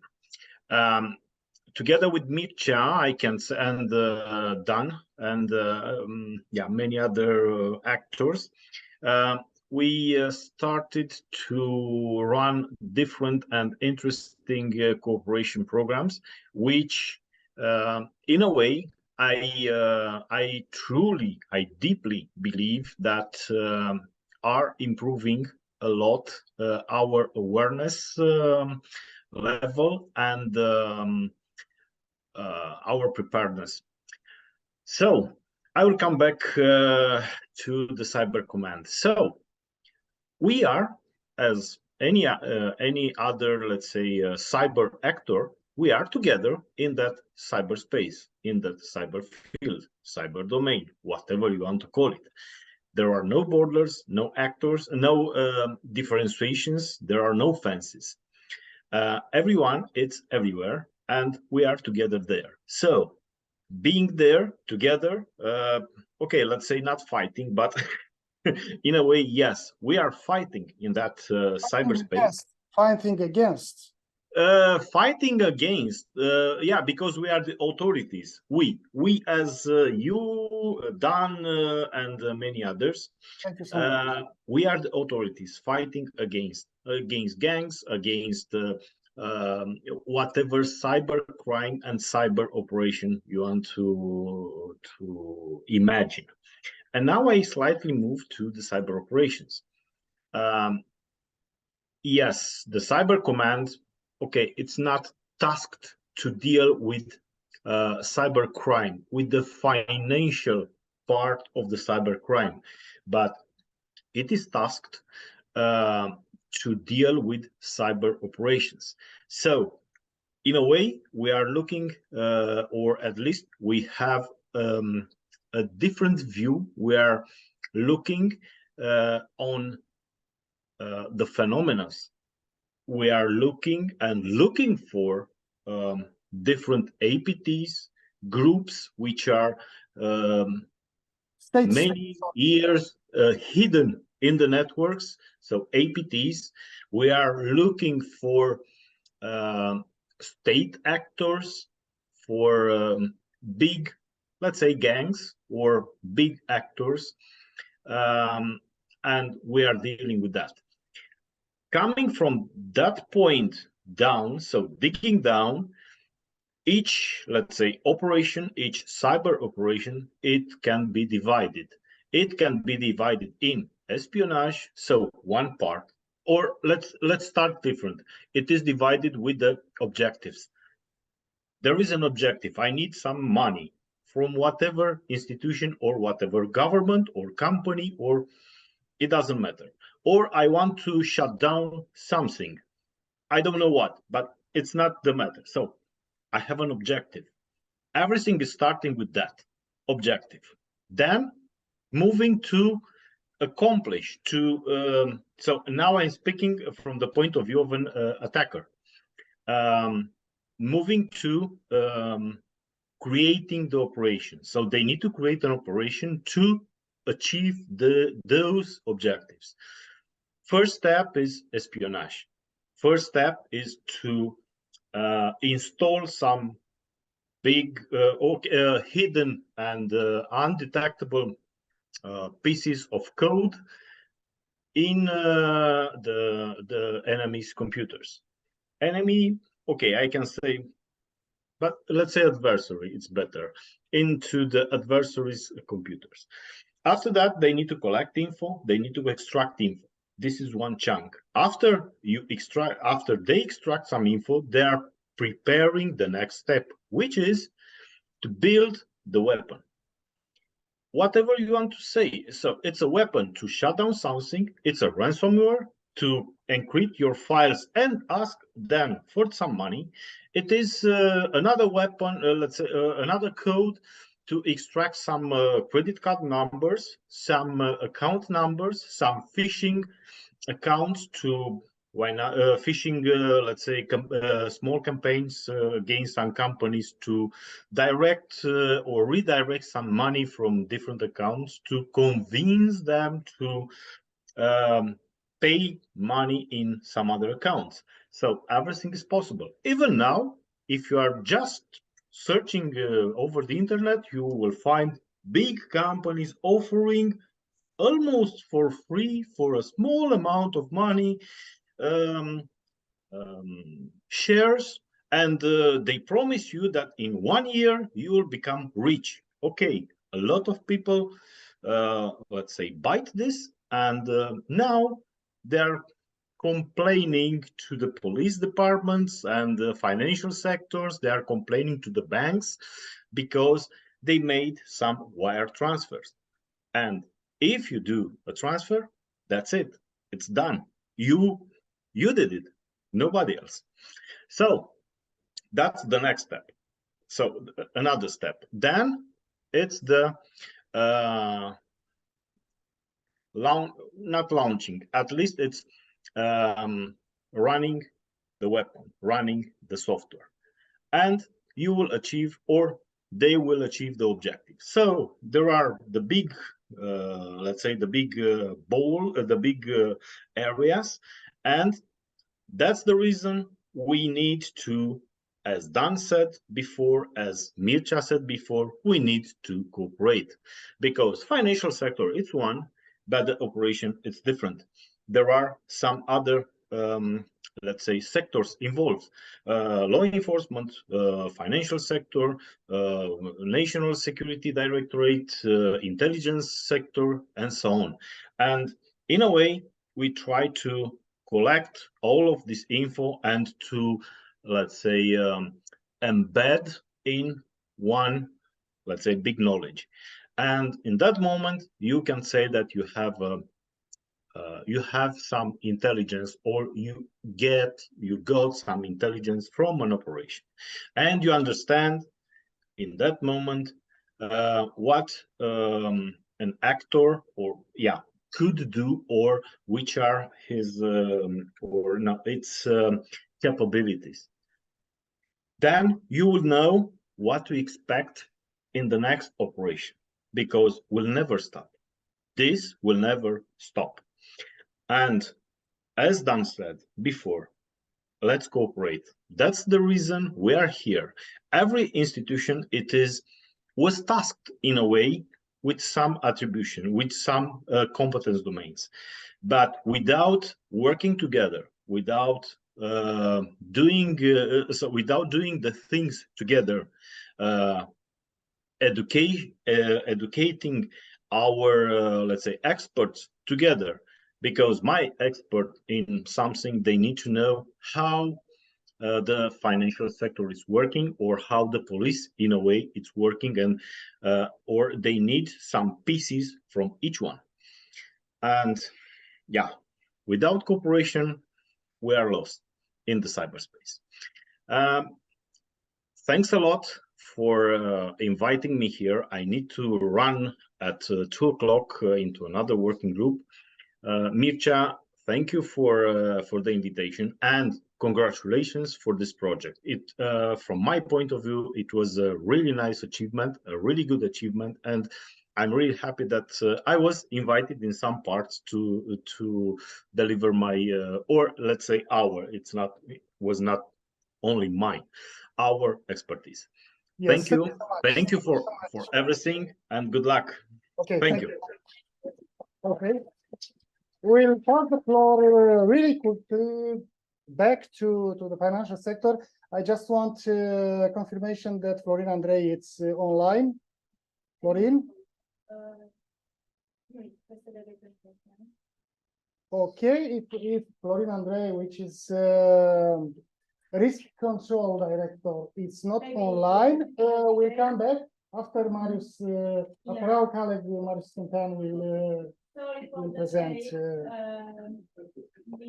Bună ziua! În primul rând aș dori să vă mulțumesc pentru invitația de a participa la această conferință, să felicit totodată membrii acestui proiect ambițios pentru reușita și pentru rezultatele pe care le-au obținut. Curtea de Conturi, între provocări și soluții, provocări pentru că ne dorim să fim o instituție modernă, o instituție care să fim ancorate în realitățile vieții economice, sociale, politice.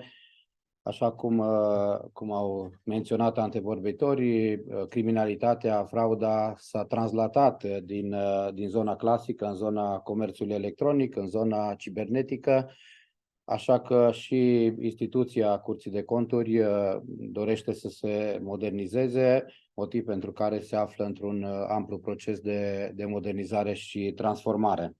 The Court of Accounts, between challenges and solutions, the Court of Accounts presently finds itself as a modern institution. Although the frauds have moved in the online environment, they are currently going through major changes in order to adapt and stick to the times and being modern. Instituția Curții de Conturi este reglementată prin Constituția României. Este o instituție fundamentală în statul român cu o vechime de 160 de ani.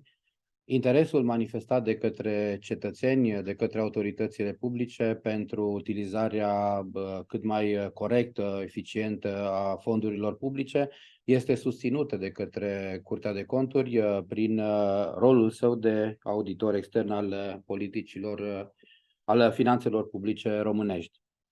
Curtea de Conturi este parte în triunghiul responsabilității sociale alături de guvern, alături de Parlamentul României, contribuind la analiza și formularea unor propuneri pentru îmbunătățirea politicilor publice, pentru îmbunătățirea modului de utilizare a fondurilor publice și implicit a atingerii obiectivelor și a scopului acestor politici și a utilizării fondurilor respective.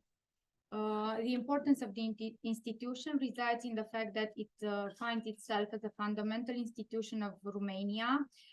It's also an external auditor of the Romanian public finances, and it's also part of the social responsibility triangle made up by the Court of Accounts, the government, and the Parliament. The Court of Accounts Contribuie la îmbunătățirea politicilor. Contributes to the major improvements in the field of public policies. Desfășurăm o gamă variată de activități de audit financiar, de audit de conformitate și auditul performanței prin prisma celor trei principii de economicitate, eficiență, eficacitate. Se spune că dacă un E nu e, atunci nimic nu e. Ca să The control function is exerted throughout audit procedures, financial audit, control or conformity audit, and performance audit throughout the 3E, economicity, efficiency, and eficacitate. Efficacity.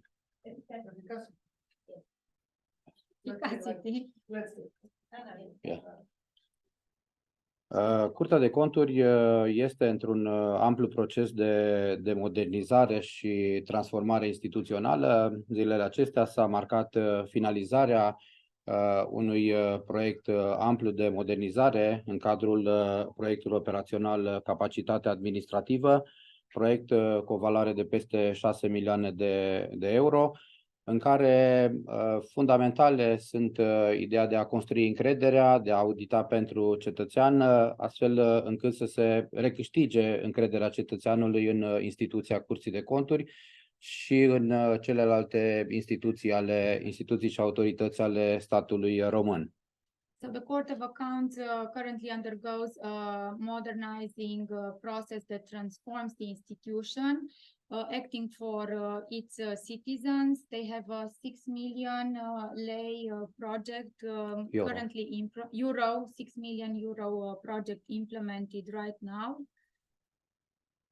Necesitatea acestei modernizări este determinată de contextul național și internațional în care activează, de provocările și oportunitățile care apar, precum criza economică, migrația, criza migrației, schimbările climatice și războiul, poate chiar și războiul de la granițele României cu Ucraina. The necessity is determined by the national and international context, the challenges and the opportunities, out of which we would mention the migration crisis, the financial and economic crisis, and even the war, and the needs of the citizens. Astfel, scopul acestei modernizări este dezvoltarea societății românești, dezvoltarea și întărirea performanțelor instituțiilor din administrația publică. Această dezvoltare și întărirea instituțiilor din administrația publică este un obiectiv aflat și pe agenda Ministerului Finanțelor, care se află într-un proces de analiză a unor indicatori de performanță la nivelul administrației publice centrale și locale. The main purpose is to develop the Romanian society, and the second part would refer to developing and emphasizing the performance of the institutions from the public administration as a joint work with the Ministry of Finance that also acts in this field. Astfel se dorește identificarea și stabilirea unor indicatori de performanță prin care să fie evaluate autoritățile și instituțiile publice din România și în funcție de acești criterii să se asigure o finanțare mai bună sau mai slabă a acestor instituții. They aim to set up a list of performance indicators for the public institutions in Romania, thinking to have them financed according to these performance indicators. Spre exemplu, să se identifice astfel unele exemple de bună practică care să fie diseminate către alte autorități și instituții publice. Spre exemplu, în discuțiile cu cei de la Ministerul Finanțelor s-a invocat primăria Oradea, care într-o perioadă scurtă de timp a trecut de la restructurarea bugetului, de la cheltuieli de funcționare de 70% și cheltuieli de dezvoltare de 30%, a reușit să se inverseze aceste procente. So they also try to identify examples of good practices in the field in order to have them replicated since they work. One of these examples is that of the City Hall in Oradea, in Bihor County. Initially, their budget consisted of 70% functioning expenses and 30% development expenses. And in a short while, they managed to reverse this ratio to 30% functioning expenses and 70% development expenses. Ne dorim, pe de altă parte, creșterea transparenței și a responsabilității instituționale, pentru ca, în definitiv, să contribuim la oferirea unor servicii de calitate către cetățeni. They want to increase the transparency of the institution and the responsibility they face in order to offer quality services to its citizens. Acțiunile noastre în sensul modernizării pot fi sintetizate prin ceea ce spunea și Winston Churchill. Nu este suficient să facem tot ce se poate, câteodată este necesar să facem ceea ce trebuie. And their actions may find themselves reunited under the Winston Churchill quote that it's not sufficient to do everything you can. Sometimes you have to do what you must. Este ceea ce a făcut și guvernul în zilele acestea prin adoptarea acestui pachet de măsuri pentru întărirea disciplinei financiare, de care va depinde absorbția celor 75 de miliarde de euro, bani care vor contribui, bani care vor defini în viitor evoluția României pentru o dezvoltare durabilă și sustenabilă. Our current government did the very same as this motto with the recently adopted package of fiscal measures that's supposed to help us get the 75 billions euro financing. Yes. Digitalizarea reprezintă un obiectiv major în proiectul acesta de modernizare și transformare a Curții de Conturi, care va contribui la dezvoltarea activității, la creșterea calității activităților desfășurate. Digitalization is another important issue. The Court of Accounts is interconnected throughout the public databases that find themselves in its activity field on various IT applications like SPID, IDEA, Forex, În cifre, activitatea Curții de Conturi s-ar situa la un număr de acțiuni de peste 2000 de acțiuni efectuate, venituri suplimentare stabilite de 1408 milioane de lei, prejudicii stabilite la 1755 de milioane lei și au fost efectuate în anul 2022 un număr de 100 de sesizări penale. So in 2022, we had 100 penal actions. Then about 2,168 entities were checked in 2022. There were some supplementary incomes brought along by 1,408 million lei, and the prejudice sums up 1,755 million lei altogether for 2022. Activitatea Curții de Conturi are oarecum tangență cu criminalitatea economico-financiară prin abaterile de la regularitate și legalitate pe care le constatăm cu ocazia controalelor. Și ca și studii de caz am pregătit trei studii, respectiv utilizarea fondurilor pentru înlăturarea calamităților naturale, externalizarea serviciilor juridice și unele clauze contractuale privind penalități exorbitante. The Court of Accounts is actively engaged in financial and economic crime combating measures aiming to prevent such actions. There are three typologies of law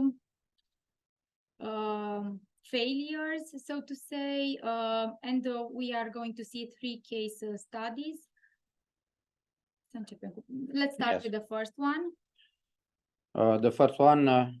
The use of funds for in order to minimize the impact of floods and other natural calamities.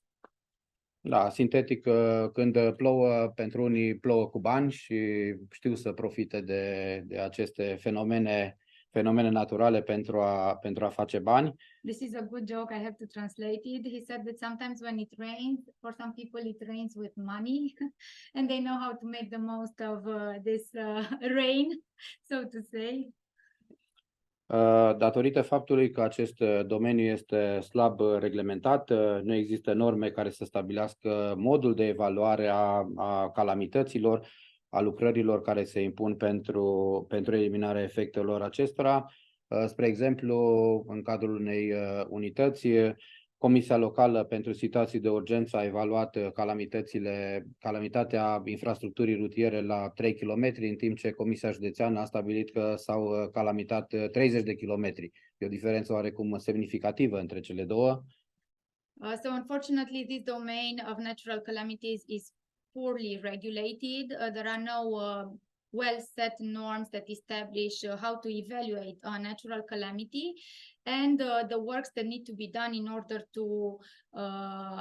to minimize their negative effects and helping the people that were affected. He gave the example of such a calamity that was evaluated as having a 3-kilometer range, and the same calamity was further evaluated at a 30-kilometer range, and indeed there's a huge spread between 3 and 30 kilometers. And the problem is that there are no such norms that would regulate the domain. Atribuirea acestor contracte se face printr-o procedură simplificată, invocând evenimente imprevizibile pe baza unor invitații de participare.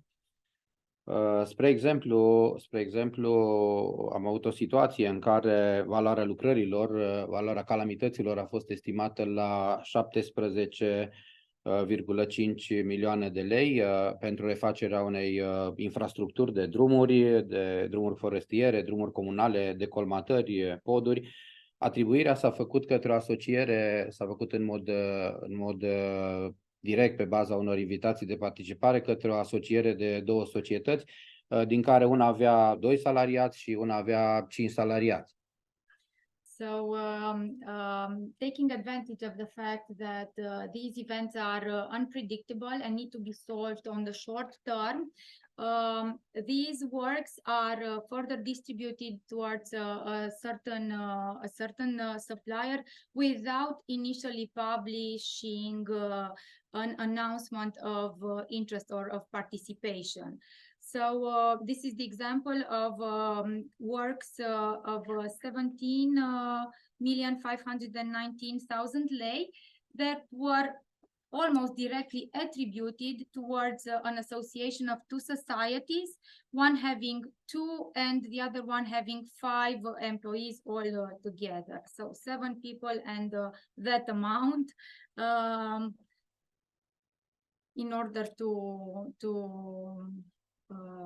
relieve these natural calamities. A fost acordat un avans de 5 milioane de lei, fără nicio garanție de rambursare a acestuia. Sigur că s-a finalizat prin plângeri penale, prin sechestre asiguratorii și așa mai departe, toată nebunia care continuă și în prezent. So it initially started with a 5 million lei down payment without any guarantees. They were registered as expenses. The works should have started without having any project, without having a detailed financial offer, and the prices were 2 to 3 times higher than the ones on the market. And this file is currently still under discussion. Se încearcă să se recupereze sumele. Da. They are still trying to get their money back. O altă tipologie este externalizarea serviciilor juridice, unde se externalizează servicii juridice către diferite societăți, fără respectarea prevederilor legale. Avem o situație în care s-a plătit suma de 923.000 de lei în condițiile în care au fost realizate 2 dosare, din care s-a ajuns doar cu unul în faza de instanță. The second typology comes from the field of outsourcing the juridical services, the law services. The public entity has a specific compartment, but they say that cannot deal with it because it's a too complex job for them. And he provided us with the example of consultancy and assistance in the field of law and regulation that is currently still discussed because there were two files summing up 1,043 million lei directly attributed, and the initial invoice was of 527,000 lei. Upon signing the contract, finally paying 923,000 lei for a file that was never taken to court, actually, because the parts settled up throughout meeting and negotiation. De asemenea, există clauze contractuale incluse în anumite contracte încheiate cu terțe persoane juridice și un exemplu ar fi plata unor penalități de peste 15 milioane de lei la un contract datorită inserării unor clauze contractuale eronate pentru autoritatea contractantă. Another typology is that of using certain contract clauses. So the terms and conditions parts of a contract may be set up as to establish huge penalties in case something does or does not happen. And this is the means throughout which they get the money out through penalties. Huge penalties and irrelevant ones, so yeah. Unreal ones. Okay, thank you. Thank you so much. Thank you.